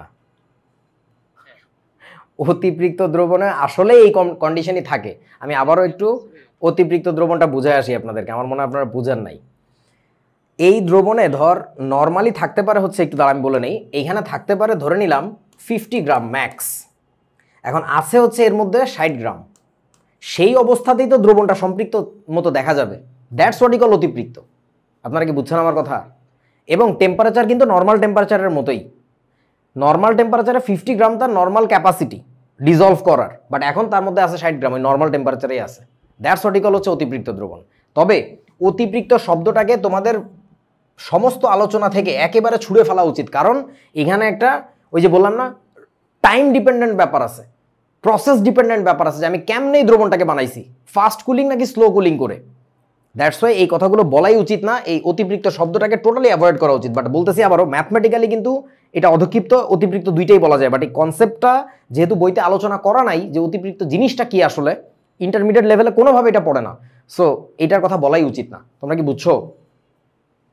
এবং কেউ যদি এটা বুঝতে না পারো তাহলে একটু বলে দেই, শোনো, ধরো তোমার ছোট ভাই ক্লাস 7-এ পড়ে, ওর বিজ্ঞান বইতে পড়তেছে আমার চেয়ে ভাইয়ার ওজন বেশি, আমার চেয়ে ভাইয়ার ওজন বেশি। তুমি ওর মাথায় টাস করে বাড়ি দিয়ে বললো, এই গাদা ওইখানে পড়, আমার চেয়ে ভাইয়ার ভর বেশি। কয় কেন? ওজন মানে তো ভর, তুমি শোনো নাই দোকানে যাই বলে 2 কেজি ওজনের আলু দেন। তুমি আর একটা বাড়ি দিয়ে বললা, কেজি তো ওজনের একক না, কেজি তো ভরের একক। ও এবার আম্মুর কাছে নালিশ করলো, আমাকে উদয় মারতেছে। বল সঠিক কি তুই না ওই চ্যাংড়াটা? তুই কোথায় দুইজনই বলদ ফিজিকওয়ালা হয়েছে? ডেফিনেটলি তুই কারেক্ট। না ওরটা ঠিকই না, ও এই জিনিসটা ক্লাস 9-এ উঠে তারপরে ফিজিক্স পড়ার সময় ইমনের কাছে বুঝবে যে আচ্ছা ওজন আর ভর তো আলাদা জিনিস। তো একইভাবে বোঝো ব্যাপারটা, অতিপৃক্ত শব্দটা তোমার এখন মুখে বলার মানেই তুমি ক্লাস 7-এ থাকা অবস্থায় ওজনকে ভর, ভরকে ওজন দিয়ে তালগোল পাকায় খাচ্ছ আর মনে করতেছ আমি অনেক জ্ঞানী হয়ে গেছি, বাট আসলে তো তুমি একটা স্টুপিড। তোমরা কি বুঝছো আমি কি বুঝাইছি? হ্যাঁ শ্বেতাব কি বলতে গেছিলি এখানে? আপনি যে কন্ডিশনটা দিচ্ছেন যে SI greater than S max, এখানে তো অধক্ষিপ্ত দ্রবণের জন্য এটা খাটেই না, কেননা আমি যদি দ্রবকে আমি দ্রবীভূতই না করতে পারি। আরে না রে বাবু, ওই সিস্টেমের ভিতরে থাকার মানেই আমরা আপাতত ধরে নিতে হবে যে ও দ্রব হিসাবে আছে, বাট ওটা দ্রবীভূত দ্রব না, ওটা হচ্ছে অধক্ষিপ্ত দ্রবের পরিমাণ, বোঝা না? আরে তুই এইরকম চিংড়ি মাছের মতো কবে থেকে খুঁটে খুঁটে ধরা শুরু করছিস? ভাষাগত এই জটিলতাগুলো অপ্রয়োজনীয়, একদম অপ্রয়োজনীয়। ভাবে ভাবলে কোনো কথাই বলা যাবে না। তাহলে বল তুই নিচে পড়ে থাকা যে দ্রব, ওটা তুই কি বলে ডাকবি? বলদ, নতুন আর একটা টার্ম নিয়ে আসছে অযথা। হ্যাঁ বল, কে কি বলতেছিলি? আর কেউ কোনো প্রশ্ন করছিস? করে নাই? ওকে, এবার আসো তাহলে, আমাদের যদি অধক্ষিপ্ত হয়, এই যে এই কন্ডিশন যদি ঘটে, তাহলে কি পরিমাণ অধক্ষেপ পড়ছে বাইর করবো কেমনে? That's the formula. কারণ এসআই হচ্ছে বর্তমানে আমি যেটা দ্রবীভূত করছি। ধরো আমি 1 গ্লাস পানিতে 1.5 চামচ তো সর্বোচ্চ দ্রবীভূত হয়, আমি যদি 2 চামচ চিনি ওর মধ্যে মিশাই, তাহলে বলেন তো কি পরিমাণে নিচে পড়ে যাবে? হাফ চামচ। ওটা শ্বেতাব চন্দ্র কিভাবে বের করবে আমি জানি না, তোমাকে প্রথমে ধরে নিতে হবে 2 চামচ দ্রবীভূত আছে, বাট সর্বোচ্চ থাকতে পারে কত? 1.5 চামচ। তাহলে ভাই আধা চামচ বাদ দিয়ে দাও। শ্বেতাব চন্দ্র বোঝো নাই, গরু কোথাকার। ওকে, এটা কি? দ্রাব্যতার একক নিয়ে কথা বলতে হবে। বলো দ্রাব্যতার একক কি? ইমন বলো, দ্রাব্যতার কোনো একক নাই। গুড। আর কেউ? এই দ্রাব্যতার একক আছে নাকি?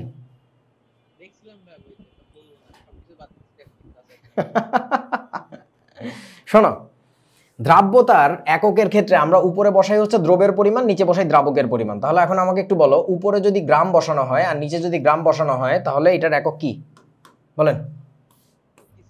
নাই। তাহলে আমরা একটু বড় করে লিখে রাখি, দ্রাব্যতার কোনো একক নেই। এইটা হচ্ছে তোমাদের বইতে আলোচনা করা সবচেয়ে বড় বিধ্বংসী বিশ্রী মিথ্যা কথা। দ্রাব্যতার কোনো একক নাই, দ্রাব্যতার একক আছে। সে এককটা কি বলো তো? গ্রাম পার 100 গ্রাম পানি। সান্দু, তোর হেডফোনে আজকে এত শব্দ করতেছে কেন? ও আচ্ছা, ও তো কথা কয় না, খালি হেডফোন মাঝে মধ্যে অন করে। ও আচ্ছা, ও অন করে মনে হয় ভয় পায় যে ইমন বলতেছে, তাহলে আমি চুপ থাকি। আচ্ছা, এটার এককটা শোনো। যখন এরকম উপরেও দ্রব্য মানে গ্রামে বসাবা, নিচেও যখন গ্রামে বসাবা, তখন এটা যে এককটা হবে, সে এককটা হবে হচ্ছে এরকম, গ্রাম পার গ্রাম পানি। That's the unit. এখানে ফিজিক্সের ওই কনসেপ্ট কাজে লাগানোই যাবে না যে উপরে নিচে একই জাতীয় রাশি থাকাতে একক কাটাকাটি গেছে। এটা করা যাবে না, এটা চরম অন্যায় হবে, এবং এটা অঙ্কের দিকে তোমার যে কি ভুলভাবে ধাবিত করবে, এটা একটু পরে আমি এক্সাম্পল দেখাচ্ছি। আপাতত আমরা এই কেমিস্ট্রি তো পরিবেশ শাসন করছি, গুণগত শাসন করছি, ম্যাথমেটিক্যাল যত ইউনিট দেখছি সব তো ওই কাটাকাটি করছি। বিউটিফুল কোয়েশ্চেন, কিন্তু এখানে করা যাবে না। কেন করা যাবে না পরে বলতেছি, আগে দেখতে থাক। আচ্ছা, আমাকে এবার একটু বলো, কেউ যদি দ্রব্যের এককটাকে বসায় গ্রাম এককে আর দ্রাবকটাকে বসায় হচ্ছে লিটার এককে, তখন একক কি আসবে বলেন তো? গ্রাম পার লিটার। এই এককের কোনো অঙ্ক কি করছেন আপনারা? দেখছেন বইতে নাকি নাই? আচ্ছা, তার মানে আমি মিথ্যা কথা বলতেছি না, বুঝছো?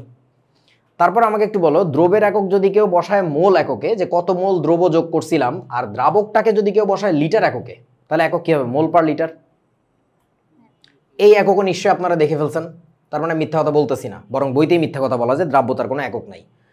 আচ্ছা, তারপরে ধরো আর কি কি হইতে পারে বলো তো? দ্রব্যের পরিমাণ হইতে পারে আমাদের কেজি এককে, তাই না? আমাদের দ্রাবকের পরিমাণ হইতে পারে মিটার কিউব এককে, তখন হবে কি? KG per metre cube. তারপরে হইতে পারে কি বলো, আর কি কি? আচ্ছা, গ্রাম পার মিলিলিটার হইতে পারে, বা সিসি হইতে পারে, এরকম নানান কিছু হইতে পারে। সো এই যে কোনোটাই আসলে দ্রাব্যতার একক। আমার খুব ইচ্ছা করে বাঙালি একটা একক বানাবো, সেটা হচ্ছে কি জানোস? মুঠ পার আজলা বা বদনা, যা ইচ্ছা। এই এককটার মানে কি বুঝছো? কত মুঠ দ্রব্য দিছি কত আজলা পানিতে, এই লে। বোঝো নাই আমার কথা বন্ধু? দ্রাব্যতার একক আসলে হইতে পারে যে কোনো কিছুই। তোমরা যদি একটু গুগল সার্চ দাও তাহলেই মনে হয় পাবা। আমি একটু তোমাদেরকে দেখাই তাহলে, কি বলো? এসো, ডোনাল্ড ট্রাম্প কি জানি বলে, সলিউবিলিটি লিখে আমরা একটু সার্চ দিব, BILITY, সলিউবিলিটি। উইকিপিডিয়ার পেজে চলে যাব। কোথায়? এই যে উইকিপিডিয়া, দেখতে পাচ্ছ নিশ্চয়ই। ওমা সরি, ভুলে ছাপ ফুরি গেছে কোথায় জানি, আল্লাহ আমাকে মাফ করে দাও। হ্যাঁ, সলিউবিলিটি তোমাদেরকে একটু ডার্ক করে দিই না? হ্যাঁ, দেখা যাচ্ছে এবার? ওকে, তাহলে আমাকে একটু বলো সলিউবিলিটির ইউনিট কোথায় আছে? ইউনিট কোথায় আছে? কোয়ান্টিফিকেশন অফ সলিউবিলিটি, সংখ্যায়ন, পরিমাপ। এখানে কি বলেছে দেখো তো, এই যে দেখো, ভালো করে দেখো। আমি একটু দাগাদাগি করি তোমাদের সাথে। In particular chemical handbooks often express the solubility as grams of per solute milliliters. Usually বইগুলোতে এই কাজটা করে। তোমার বইয়ের কথা বলে নাই, বিদেশি বইয়ের কথা বলছে। Of solvent, তার মানে এককটা কি দেখেন তো? গ্রাম পার 100 মিলিলিটার। দেখতে পাচ্ছ? Often written as gram per 100 millilitre or as grams of solute per deciliter। তার মানে কি? গ্রাম পার ডেসিলিটার এইভাবে লিখবে। এই যে গ্রাম পার লিটারে করে, গ্রাম পার 100 গ্রাম পানিতে করে, বুঝো না এই ব্যাপারটা? কিলোগ্রাম হইতে পারে, মানে তোরে বুঝায় দিছে। এই যে দেখেন, তাহলে এককের আলটিমেট জিনিসটা কি? Weight per weight. তোমরা কি বুঝছো আমার কথা? এখানে কোথাও লেখা দেখাইতে পারবা না যে সলিউবিলিটির কোনো একক নাই। একক আছে, বাট দ্য ফ্যাক্ট ইজ বেগের যেমন একটা স্ট্যান্ডার্ড ইউনিট আছে, মিটার্স পার সেকেন্ড, ঘনত্বের যেমন একটা একক ফিক্স করা হয়েছে কেজি পার মিটার কিউব, ওইরকম সুনির্দিষ্ট করে কোনো একক বিজ্ঞানীরা বানায় নাই। তোমরা বোঝো নাই? আচ্ছা, সো দ্যাটস ইট। এখানে আরো কি কি জানি বলা আছে, স্পেসিফিক্যালি কোথায় জানি লেখা আছে যে এটার কোনো ফিক্সড একক নাই। এটা কেমনে করে ঠিক, এটা নর্মাল করে কিভাবে?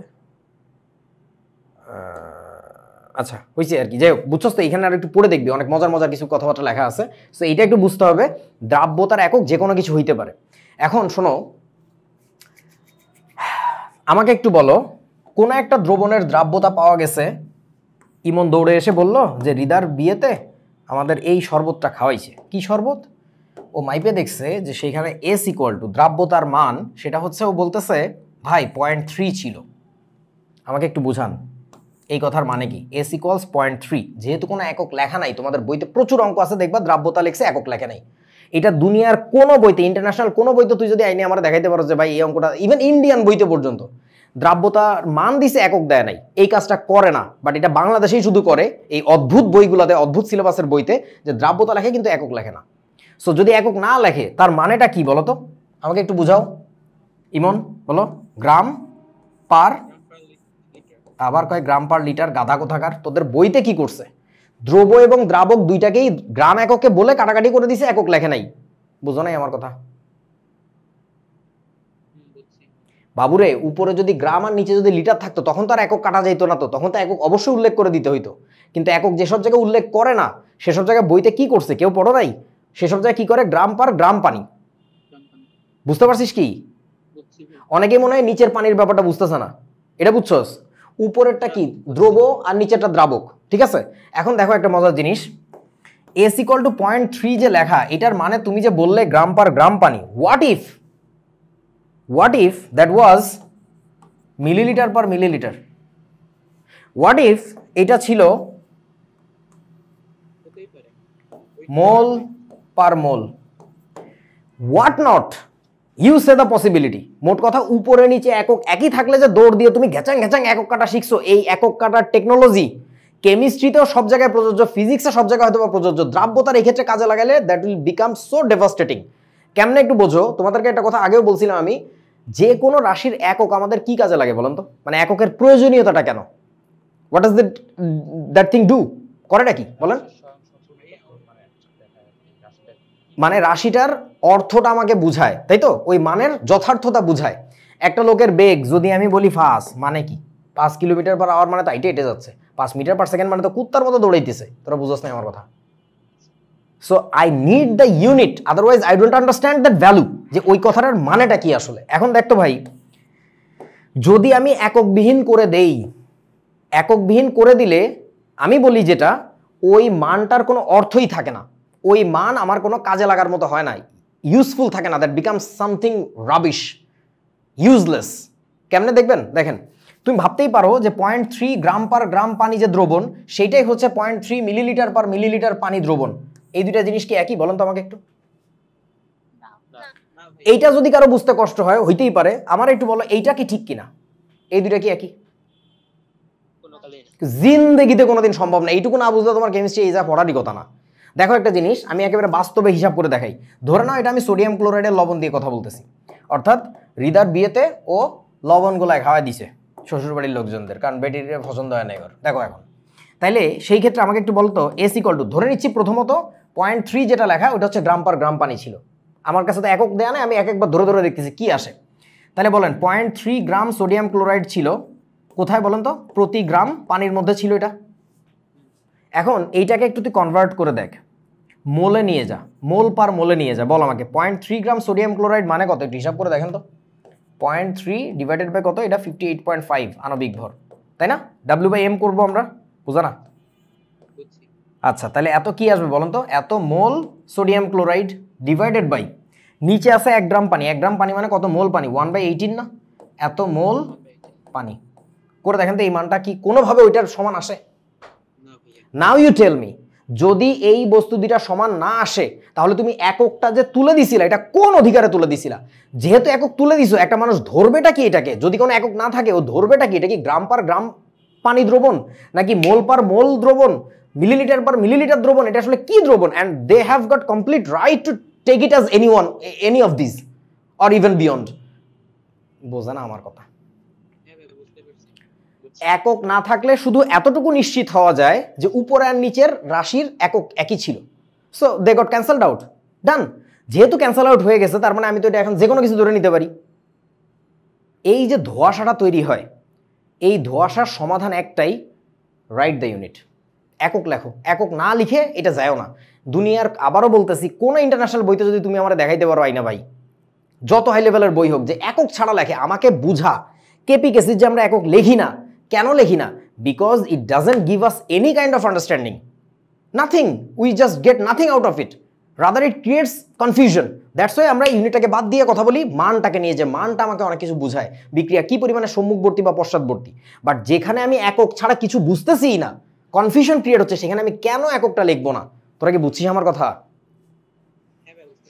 এই কথাগুলো কেন জানি আমাদের দেশে স্যাররা বোঝেন না, তারা বই লেখেন, তারা কলেজে পড়ান, তারা এই কথাগুলোই বলেন, একক নাই, একক নাই, একক নাইটা কেন, কারণটা কি? একক কেটে যাবে, কেটে গেলে তারপর আমি বুঝবোটা কি? আচ্ছা, আর এইটা একটু মজার ব্যাপার বুঝায় বলি। মোলের আইডিয়াটা দিয়ে তো বুঝছো যে যত গ্রাম পার গ্রাম পানি দ্রবণ বা দ্রাব্যতা, তত মোল পার মোল পানি দ্রাব্যতা কিন্তু না, এটা কিন্তু কখনোই না। একইভাবে তত মিলিলিটার পার মিলিলিটার পানি দ্রাব্যতা জীবনেও না।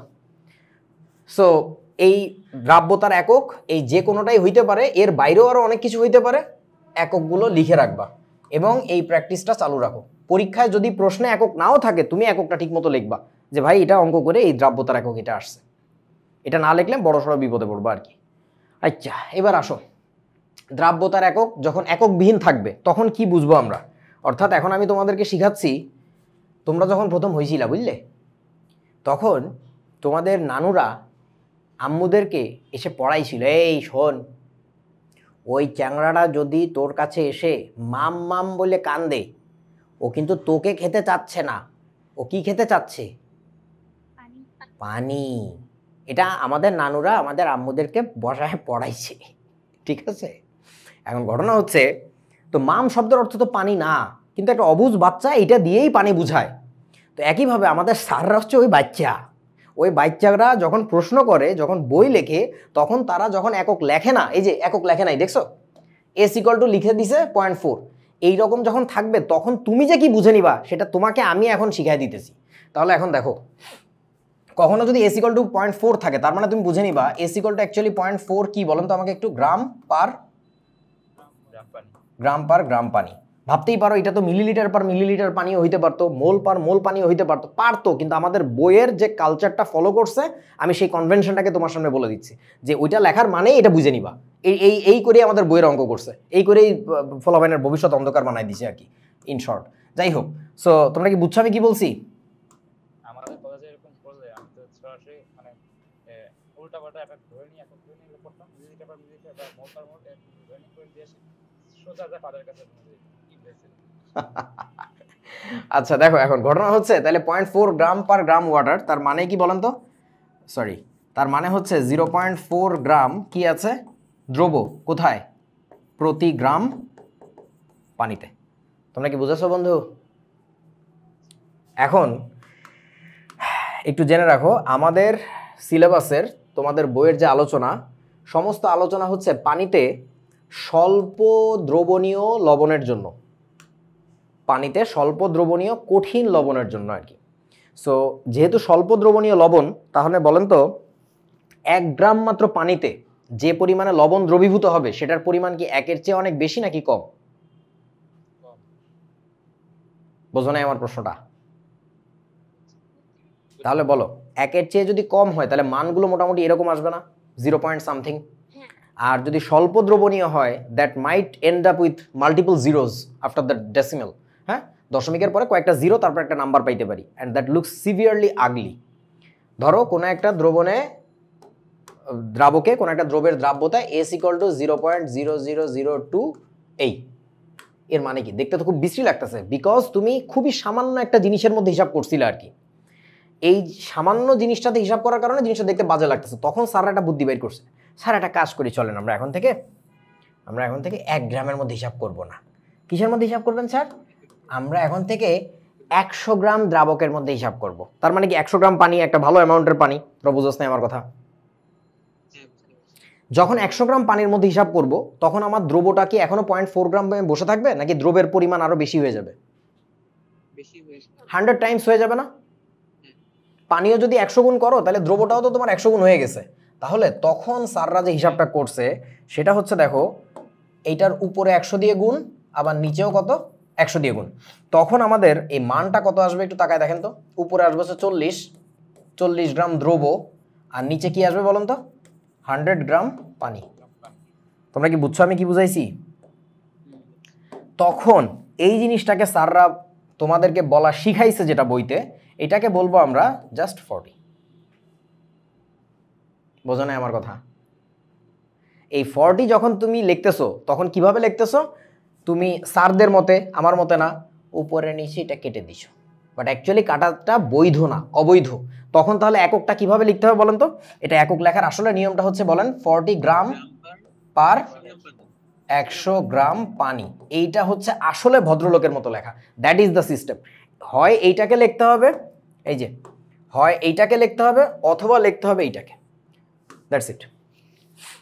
তোমরা কি বুঝছো আমার কথা বন্ধু? ওই যে ভাবে লেখা ওইটা চরম অন্যায়। এবং তাহলে একটা জিনিস বসতো তোরা, দ্রাব্যতার মান কোনো অঙ্কে যদি বলে 0.4, আবার কোনো একটা অঙ্কে বলছে দ্রাব্যতার মান হচ্ছে 40, তোমরা কি বুঝতেছো দুইটা দ্রবণ আসলে একই বুঝাচ্ছে? একটার একক হচ্ছে গ্রাম পার গ্রাম পানি, আর একটা হচ্ছে কি বলেন তো গ্রাম পার 100 গ্রাম পানি। দ্যাটস দ্য ডিফারেন্স, আর কোনো পার্থক্য নাই। একই জিনিসকে দুইভাবে বলতেছে। কেউ বোঝে না আমার কথা? ভাইয়া স্যারেরা কেটে দিচ্ছে তাহলে 40 আর 100 তো কাটাকাটি যাবে দেখা যাচ্ছে। ও এটা কাটে নাই, কারণ এটা কাটলে আবার বুঝবে না কি দিয়ে কি করে, কি যে করছে আল্লাহ মাহবুব জানে। স্যারেরা এই যে এত কথা তাদের মনের ভিতরে রেখে দেয়, আমাদের বুঝে নেওয়া হচ্ছে না যে বুঝে নিবি এত কথা। এটা আসলে তোমাদের বুঝে নেওয়ার জন্য না। সমস্যাটা হয় কি, এই কথাগুলো কিছু স্যার তো ক্লাসে খোলাসা করে দেন, এমন না যে আমি একা পৃথিবীর যেগুলো বলতেছি। Definitely there are so many teachers out there, but the percentage is so low, বলে না। তখন হয় কি, তাহলে সবাই কি ধোঁয়াশার মধ্যে থাকে? The answer is no. অনেক স্টুডেন্ট আছে নিজেরা বুঝে নেয়, ও বুঝতে পারে ব্যাপারটা কি। তো ওটা বুঝে নিয়ে না ও নিজে পড়ালেখা চালায় যায়, এবং তারাই আসলে খুব ভালো কিছু করতে পারে। You know what I mean? বোঝা নাই মনে হয়। যাই হোক, এরকম রাইট সেলফ বিল্ড। হ্যাঁ, আমাদের বইয়ের কত কথা আছে, আমাদের স্যাররা বলতো একরকম, বাট আমি বুঝছি আর একরকম। আচ্ছা, এই কারণে ব্যাপারটা এই। সো এই বুঝে তো তারপরে ভালো কিছু পাইছি। সো নিজের বুঝতে হবে। এনিওয়ে, এবার আসো তাহলে আমরা আরেকটু সামনের দিকে যাই। এই যে দেখো কথাটা বলা আছে, তোমাদের যে পাওয়ার বুকটা দেওয়া হবে সেটা থেকে স্ক্রিনশটটা মারছি, কারণ আমার লাস্টে টাইম ছিল না এই কথাটা লেখার। টুস করে স্ক্রিনশট মেরে নিয়ে চলে আসছি। অর্থাৎ যে দ্রবণে কোনো দ্রবের দ্রাব্যতা, এই যে বুঝছস না, দ্রবণের তো দ্রাব্যতা হয় না, দ্রাব্যতা হয় কার? দ্রবের। যে দ্রবণের মধ্যে বা যে দ্রাবকের মধ্যে বলতে পারো একই কথা, যে দ্রবণে কোনো দ্রবের দ্রাব্যতা 0.7, ওই দ্রবণে ওই একই দ্রবের দ্রাব্যতা কিন্তু কত বলেন তো? 70। অনলি ডিফারেন্স কি বলেন?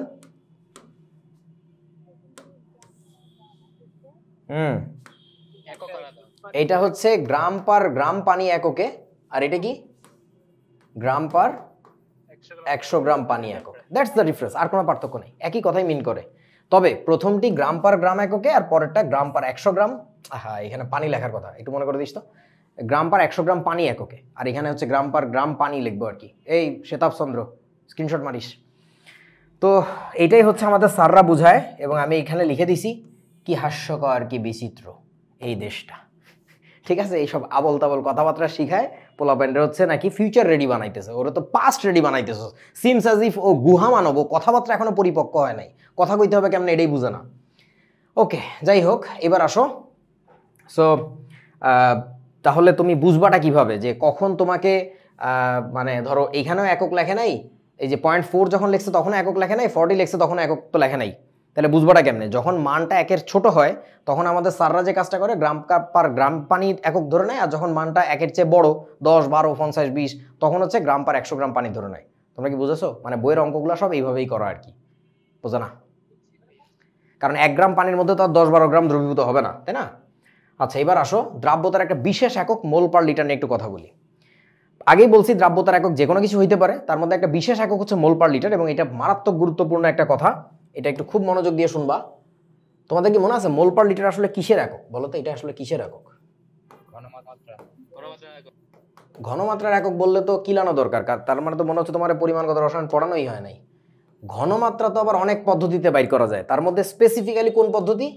মোলারিটি না? বোঝা নাই আমার কথা? হ্যাঁ ভাই আচ্ছা, সো তাইলে দ্রাব্যতা মানে আমার কাছে কি ছিল? দ্রব্য ডিভাইডেড বাই হচ্ছে দ্রাবক ছিল। কারো কোনো কনফিউশন নাই?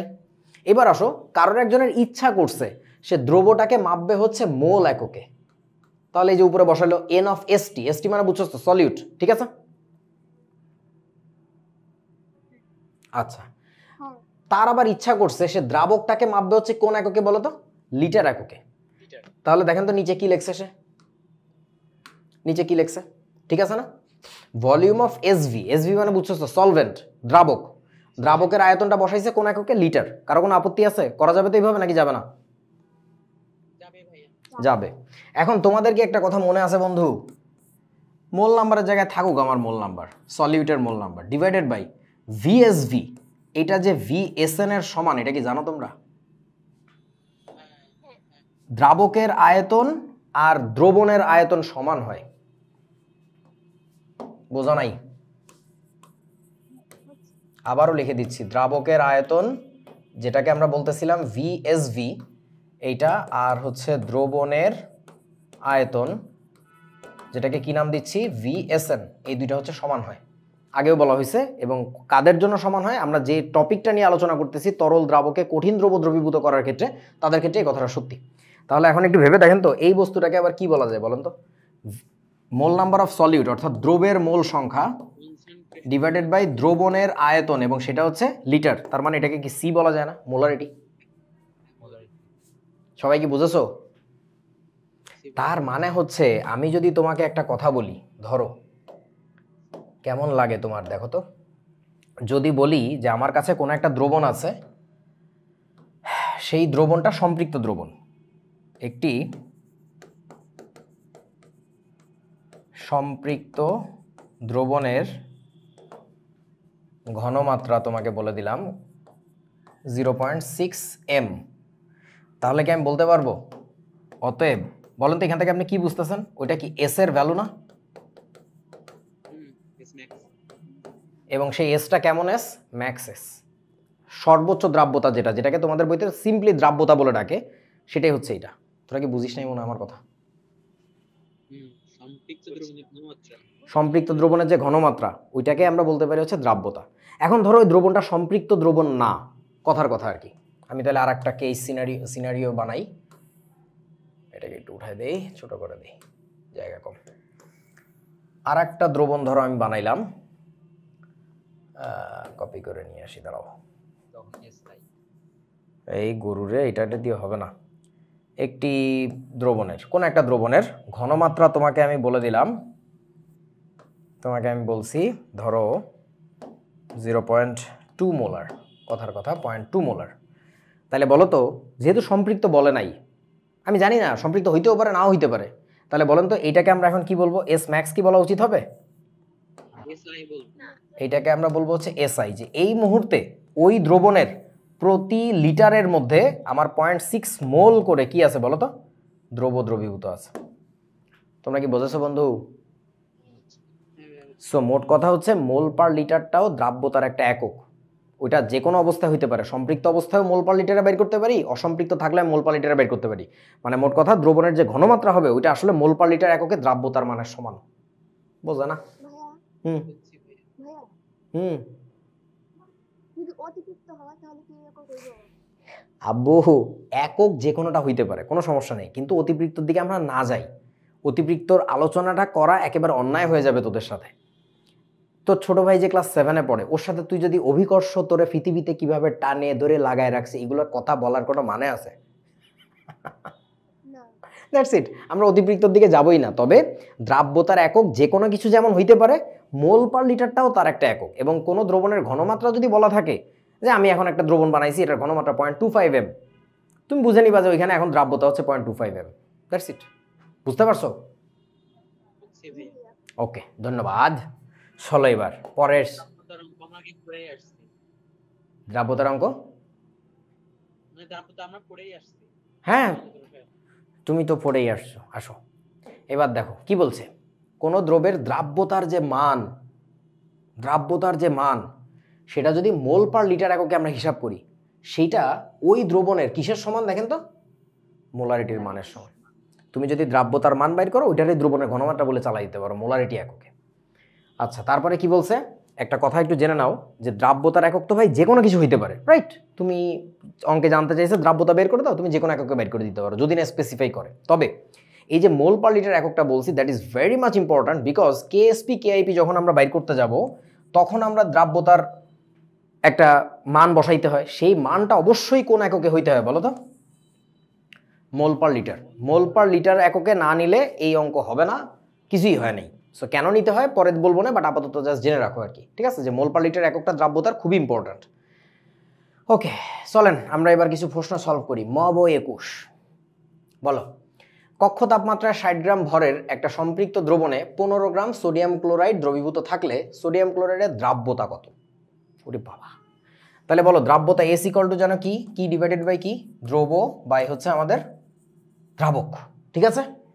এখন বলো দ্রবের পরিমাণ কত এই সিস্টেমটাতে? এখানে বলো দেখি, হ্যাঁ জোরে বলো। 15 গ্রাম। কারণ কি তোমাকে এখানে বলছে 15 গ্রাম সোডিয়াম ক্লোরাইড দ্রবীভূত আছে, তাহলে উপরে বসাই দিলাম 15, হাতে ক্যালকুলেটর নাও। দ্রাবকের পরিমাণ কত বলো তো? এখানে কিন্তু বলছে 60 গ্রাম ভরের একটা সম্পৃক্ত দ্রবণে, তাহলে বলেন তো এই 60 গ্রামটা কিসের ভর? এইটা কিন্তু টোটাল দ্রবণটার ভর। এই 60 গ্রাম যেটা, এটা কিন্তু দ্রবণের ভর। তাহলে নিচে কি 60 হবে নাকি? 60 মাইনাস কত বলো তো? 15। তাহলে উপরে নিচে কত থাকে? 45 থাকে মনে হয় নাকি? 45 আর 15 মানে 1/3, মানে কত? 0.333। এখন বলো এটার একক কি? এটা হচ্ছে গ্রাম পার গ্রাম পানি।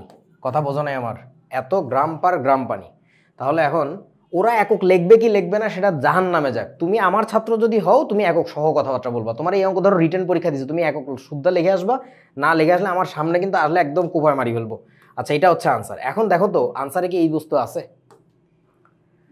না থাকার মানে হচ্ছে ওরা এবার কি করছে বুঝছো? উপরে নিচে 100 দিয়ে গুণ করে দিছে। 100 দিয়ে গুণ করে দিলে এটা কত আসবে? 33.33 আসবে। এত গ্রাম পার কি আসছে বলেন তো? 100 গ্রাম পানি। That is also another answer. So ওরা যেটা করছে সেটা হচ্ছে এটা আনসার দিছে, শেষ। মারামারির কিছু নাই। তুমি বুঝে নিবা যে হ্যাঁ আমার বাচ্চাটাও এটা বলছে।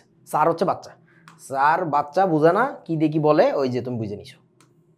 তোমরা বোঝা নাই? আমাদের স্যারটা কি মানে ম্যাথের একটা স্যার আছে, হ্যাঁ, আমি কোন শিক্ষককে ছোট করে দেখছি না, সে আসলে প্রকৃতপক্ষে আরো বেশি ছোট। মানে কোন স্যারকে পৌঁছাইতে গেলে বলে যে আমি কোন শিক্ষককে ছোট করে দেখছি না, সে প্রকৃতপক্ষে তার থেকেও বেশি ছোট। সুন্দর স্টাইল। আচ্ছা, আমি এত ভদ্রলোক না, আমি একটু র ভাষায় কথা বলি, তাই আমি আমার মতো করে বলতেছি যে স্যাররা আসলেই বেশ ছোট, বাচ্চাদের মতো কথাবার্তা বলে, বাচ্চাদের মতো প্রশ্ন লেখে। আচ্ছা, কি প্রশ্ন করছে? 50 ডিগ্রি সেলসিয়াস তাপমাত্রায় পটাশিয়াম নাইট্রেটের, আল্লাহ পটাশিয়াম নাইট্রেট দ্রব আর খুঁজে পায় নাই। এই পটাশিয়াম নাইট্রেট কি জানোস? লবণ। এটা দিয়ে বোমা বানায় বেড়া, ফাইজলামি করস। আচ্ছা, পটাশিয়াম নাইট্রেটের 100 গ্রাম সম্পৃক্ত দ্রবণকে, এটা কিসের ভর তাহলে দেখেন তো? দ্রবণের ভর। বাষ্পীভূত করলে 50 গ্রাম অবশেষ পাওয়া যায়। আল্লাহ, বাষ্পীভূত করে দিছে, ফানি উড়ি চলে গেছে, তাহলে 50 গ্রামটা কি বলো দেখি বন্ধু? দ্রব। ওই তাপমাত্রায় পটাশিয়াম নাইট্রেটের দ্রাব্যতা কত? কি কষ্টের অঙ্ক আল্লাহ। এস মানে কি বলছিলাম বলেন? দ্রব বাই হচ্ছে দ্রাবক। দ্রবের পরিমাণ কত এখানে? 50 গ্রাম। এই ফিজু বুঝছিস এত গ্রাম অবশেষ পাওয়ার মানে কি ভাই? এইটুকু পড়ে আছে মানে এটাই দ্রব। ওকে, ভেরি গুড গার্ল। তাহলে এবার বল, তাহলে নিচে কি থাকবে বলেন তো? 100 থাকবে নাকি? 100 মাইনাস 50। তাহলে বলো এবার কত থাকে? এটা ক্যালকুলেটরে হিসাব করে দেখো তো কত আসে। 1 গ্রাম পার গ্রাম পানি। যদি এই একক না লেখোস একদম কুচা কুচা করে মারি ফেলবো। তাহলে আনসার তো এখানে নাই। এবার 100 দিয়ে গুণ করে দিছে, তার মানে 100 গ্রাম পার 100 গ্রাম পানি। সো এখন বলেন, আমি যে কথাবার্তা বলছি তাতে কি অঙ্ক টঙ্ক মিলতেছে, হইতেছে, পারা যাচ্ছে? হ্যাঁ, বুঝতে হবে। চলো তারপরে কি বলেছে? যেই ওরে বাবা, বিশ্ববিদ্যালয়ে আসা প্রশ্ন, এগুলোকে আমরা পারবো? কঠিন। ঝড়ে প্রায় বক করতেছে এগুলো। এগুলো ঝড়ে পক মরতেছে। তোমাকে যত ছোট ভেবেছিলাম তুমি তার চেয়েও ছোট। ঠিক আছে, আসো। 50 মিলিলিটার সম্পৃক্ত দ্রবণে 5 গ্রাম ক্যালসিয়াম ক্লোরাইড আছে, লিটার প্রতি ক্যালসিয়াম ক্লোরাইডের দ্রাব্যতা কত? উফ, লিটার প্রতি মানে বুঝছো তো, পার লিটার হিসাব করতে বলছে। বলেন তাহলে কেমনে করা যায়? তুমি মূল কথাটা বলো, এস ইকুয়াল টু কি বলো? দ্রব ডিভাইডেড বাই দ্রাবক। দেখো এই পর্যন্ত আমি 100 বার মনে হয় এটা লিখছি, কালকে তোমাদের লিখতে বলবো, তোমরা সাই থাকবে আমার দিকে আগে যে এই কি করলি এটা। দ্রবের পরিমাণ কত আছে এখানে? 5 গ্রাম, বসাই দিলাম। দ্রাবক কি অবস্থা? 50 মিলিলিটার সম্পৃক্ত দ্রবণ। হায় হায়, তাহলে তো আমার কাছে দ্রাবকের কোনো ডেটা দেওয়া নাই। ও একটু আগে করছিলাম আমরা 50 মাইনাস 5, তাই না? ভাইয়া না তো। সরি, ভুল কইছে। না দাঁড়া, আমার ভুল হয়েছে। 50 মিলিলিটার, এটা 5 গ্রাম। এবার ঠিক আছে। লিখতে তো হবে না। আর একটা কথা, এখানে তো প্রশ্ন বলছে লিটার প্রতি ক্যালসিয়াম ক্লোরাইডের দ্রাব্যতা কত, তো আর ঠিক আছে। দ্রাবকের আয়তন আর দ্রবণের আয়তন সমান। প্রথম কথা হচ্ছে আমাকে একটু বল, দ্রব আর দ্রাবক এই দুইটাকে যে একই জাতীয় রাশিতে পরিমাপ করতে হবে এমন কোনো কথা আছে? না না নাই। তাহলে আমার উপরেরটা ভরে লেখছি, নিচেরটা আমার কিসে লিখবো? আয়তনেই থাকুক, কোনো সমস্যা নাই। এখন কথা হচ্ছে বোঝো, আমি যেহেতু দ্রবণের আয়তনটা বসায় দিছি, তোমাদের কি মনে আছে একটু আগে আমি বলছিলাম বারবার করে, বলেন তো কি? দ্রবণের আয়তন ভিএসভি আর হচ্ছে ভিএসএন, এই দুইটা কি সমান না? That's it. তাহলে দ্রবণের আয়তনটাই আমার দ্রাবকের আয়তন। তাহলে এবার বলো, এটা করলে কিছু একটা আসবে, করে দেখো তো কত আসে। 1/10 মানে 0.1, 0.1 গ্রাম পার কি বলেন তো? মিলিলিটার পানি না? মিলিলিটার। এখন তোকে বলছে কিন্তু প্রতি লিটারে বাইর করতে, তাহলে প্রতি মিলিলিটারে যদি এই অবস্থা হয় তাহলে প্রতি লিটারে কত? প্রতি লিটার মানে কি 1000 মিলিলিটার না? তাহলে এবার উপর নিচে কি দিয়ে গুণ করবো বলেন তো? 1000। তাহলে এবার বলো 1000 দিয়ে গুণ করলে উপরে আসবে কত? 100। 100 গ্রাম পার 1000 মিলিলিটার পানি, এর মানেই হচ্ছে 100 গ্রাম, 100 গ্রাম পার লিটার। 100 গ্রাম পার লিটার পানি। That's it. তাহলে আনসার কোনটা হবে? 100। এই যে 100 গ্রাম পার লিটার। ঝড়ে বক মরেছে, এই যে সব ঝড়ে বক মরতেছে। তারপর ওরে বাবু রে, কতবার আসছে এটা পৃথিবীতে, পৃথিবীতে এটা কতবার আসছে দেখো তো। আইইউটিতে আসা প্রশ্ন, জাস্টে আসা প্রশ্ন, জাহাঙ্গীরনগর ইউনিভার্সিটিতে আসা প্রশ্ন। কি বলেছে এখানে? 25 ডিগ্রি সেলসিয়াস তাপমাত্রায় কোনো লবণের দ্রাব্যতা হচ্ছে 10 গ্রাম পার লিটার। আচ্ছা, দ্রাব্যতা বলছে কিন্তু, হলে 600 মিলিলিটার সম্পৃক্ত সেই দ্রবণে কত গ্রাম লবণ আছে? বাবা, এস ইকুয়াল টু আমরা কি শিখছি বলো? দ্রব বাই হচ্ছে দ্রাবক। তাহলে এবার এস এর মানটা আমরা কত লিখে দিব? ওই যে বলেছে কত? 10। একক সহই লিখি, আমাদের বুঝতে সুবিধা হবে। 10 গ্রাম পার লিটার কি বলো তো? পানি। আচ্ছা দূর, এত এককটা লেখে কেনা। আচ্ছা, দ্রব কত? ওইটাই তো জানতে চাইছে, কত গ্রাম লবণ, তার মানে বাইর করবো আমরা দ্রব। দ্রবের কি বেরোবে বলেন তো এখান থেকে? আমাদের একটু ডাব্লিউ বেরোবে না, কারণ এই পাশে একক কি ছিল? গ্রামে ছিল, তাহলে এটা ডাব্লিউ গ্রাম ডিভাইডেড বাই দ্রাবক কত? 600 মিলিলিটার। এখন দেখো এই পাশে কিন্তু আছে লিটারে, লিটারে নিতে হবে। তাহলে এটা কিসে নিতে হবে? লিটারে। তাহলে 600 ডিভাইডেড বাই কত বলেন তো? 1000। 0.6। বুঝতে পারছিস কি? তাহলে এইটুকু আমার রয়ে গেল কিসে? এই ফিজু বুঝছিস, এই পুরাটা হয়ে গেল কিসে বলতো ভাই? লিটারে। লিটারে। তাহলে বাম পাশে আমাদের কি ছিল বলেন? এটা ছিল গ্রাম পার লিটার, ডান পাশেও গ্রাম পার লিটার। তাহলে এখান থেকে ডাব্লিউ এর মানটা বাইর করবেন। তাহলে এটা আসে তো 0.6, 0.6 কে 10 দিয়ে গুণ করলে কত হয়? 6। তাহলে এককটা কি থাকবে? 6 গ্রাম। That is your answer. খুব কঠিন, ওরে আল্লাহ। তাহলে এই যে 6 গ্রাম। ঝড়ে বক, প্রচুর ঝড় হচ্ছে আজকে, প্রচুর বক আছে এখানে। তারপরে ও বাবা, সিকিউরিটির প্রশ্ন। হ্যাঁ হ্যাঁ হ্যাঁ, এটা আমি করব না, এটা তোমাদের বাড়ির কাজ। এবং এটা যদি আগামী ক্লাস কবে? পরশুদিন। আজকে শনিবার যাচ্ছে, পরশুদিন সোমবার। হ্যাঁ, পরশুদিন ক্লাসের আগে যদি করে তোমাদেরকে দিতে না দেখি, তাহলে আমি অঙ্ক করাই দিব না। এই রিলেটেড কোনো আলোচনাই করব না। এগুলো খুব ইম্পর্ট্যান্ট অঙ্ক, ভয়াবহ। ঠিক আছে, নিজেরা করবা আর কি। তারপরে ডিইউ প্রযুক্তি 19-20, একটি বিকারের ও এটা আমার খুবই পছন্দের একটা দ্রবণ, দ্রবণ মানে অঙ্ক আর কি। করেন তো আপনারা। একটি বিকারের পরিষ্কার দ্রবণের মধ্যে, বাবা কি কঠিন ভাষা, পরিষ্কার দ্রবণের মধ্যে দ্রবের একটি স্ফটিক যোগ করা হলো। বিকারের তলদেশে স্ফটিকটি অপরিবর্তিত থাকলে দ্রবণটি কোন ধরনের? অস্থির প্রশ্ন, কি দিয়ে বানাইছে স্যারের মাথায় আল্লাহ। জোস বলো। সম্পৃক্ত দ্রবণ।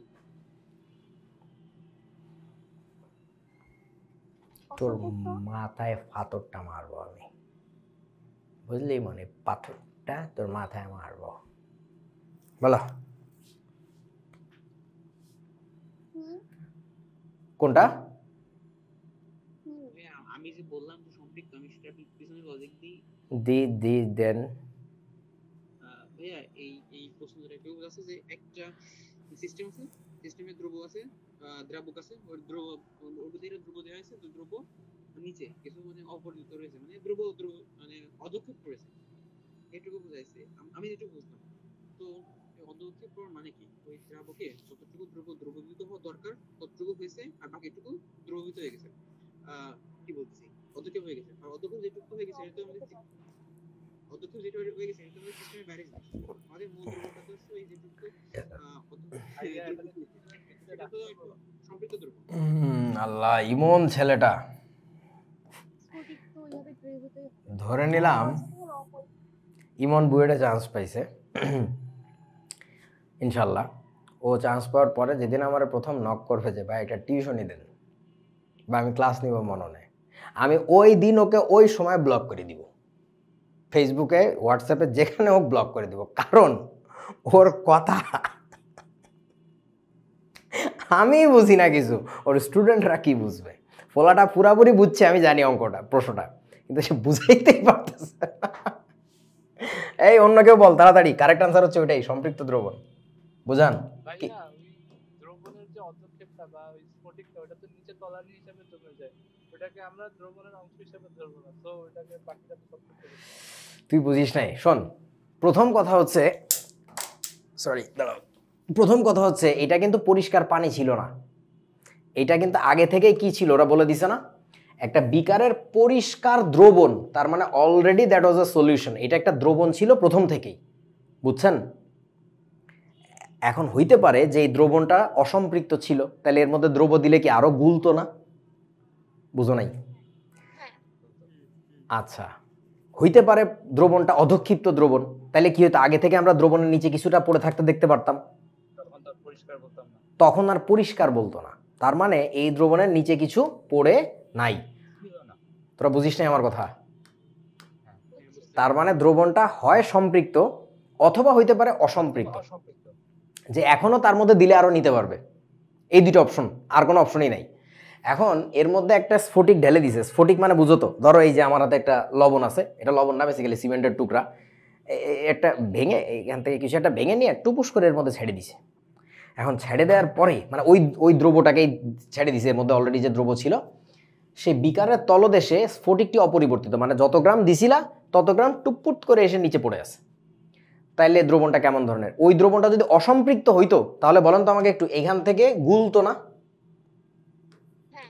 এখান থেকে আরো যাইতো, কিন্তু এখান থেকে তো যাইতেছে না, ও তো যা উপর থেকে দিছে তাই নিচে এসে পড়ে আছে। তোরা বুঝিস নাই আমার কথা? যদি হয় তাহলে বলেন দ্রবণটা কি? অবশ্যই সম্পৃক্ত ছিল। কি সুন্দর একটা প্রশ্ন।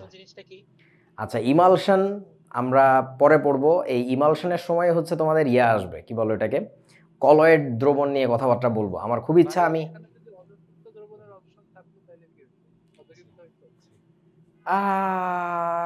না, কারণ কি এখানে দ্রবণটি কোন ধরনের বলছে না, মানে আগেকার যে দ্রবণটা আছে ওটার কথা জিজ্ঞেস করছে। আগে যে দ্রবণটা ছিল পাত্রের মধ্যে সেটা আসলে কেমন দ্রবণ, যেমন বর্তমানে কিন্তু সে অধক্ষিপ্ত একটা দ্রবণে পরিণত হয়েছে।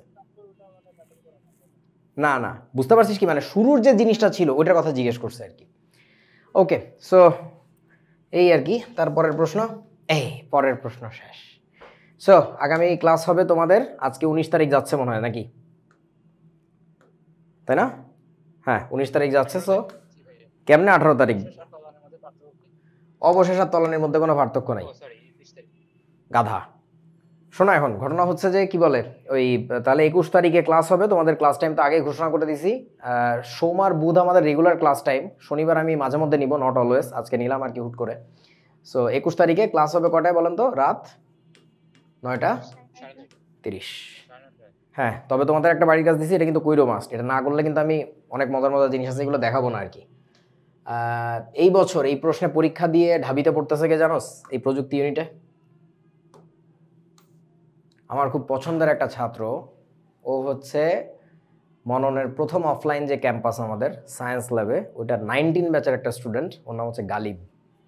সো গালিব আমার খুব পছন্দের এক ছাত্র ছিল এবং খুব ভালো পজিশন করা এখানে, কত একেবারে প্রথম দিকে মেরিট পজিশন ছিল ওর। অস্থির, ওর সাথে কথা বলাইলে বা ওর দিয়ে ক্লাস না হলে বুঝবি যে নিজের আন্ডারস্ট্যান্ডিংটা আরেকজনকে বুঝাইতে হয় কেমনে, কত সুন্দর সাবলীল ভাষায় বোঝানো যায়। ওকে, সো ঠিক আছে, আজকের ক্লাস এই পর্যন্তই। ও কিছু পড়ায় না, ও নিজে পড়ে। ও ফাঁস হয়ে গেছে নাকি ফাঁস হয়ে যাবে না রিসেন্টলি আর কি, পাস তো হয়ে যাওয়ার কথা এতদিনে, চাকরি বাকরিতেও ঢুকছে কিনা জানি না, বাট মানে ও কথা খুবই প্রাঞ্জল সাবলীল ছিল আর কি, সচ্ছল কথাবার্তা। ও হচ্ছে ডিআরএমসিতে ছিল মনে হয়, হ্যাঁ ডিআরএমসিতেই তো কষ্ট করে ঘেমে নে কলেজ ছুটির পরে আমাদের ক্লাস করতে আসতো সায়েন্স ল্যাবে, সেই ডিআরএমসি থেকে। ও আর আশিক পরে এখন কুয়েটে আর কি। ওকে, সো ঠিক আছে, দেখা হবে 21 তারিখে। টাটা, আল্লাহ হাফেজ। হ্যাঁ, ওকে। কোনটা? ওই যে গ্রুপে যেটা নিয়ে মারামারি করতেছো? বাড়ি যা, টাটা।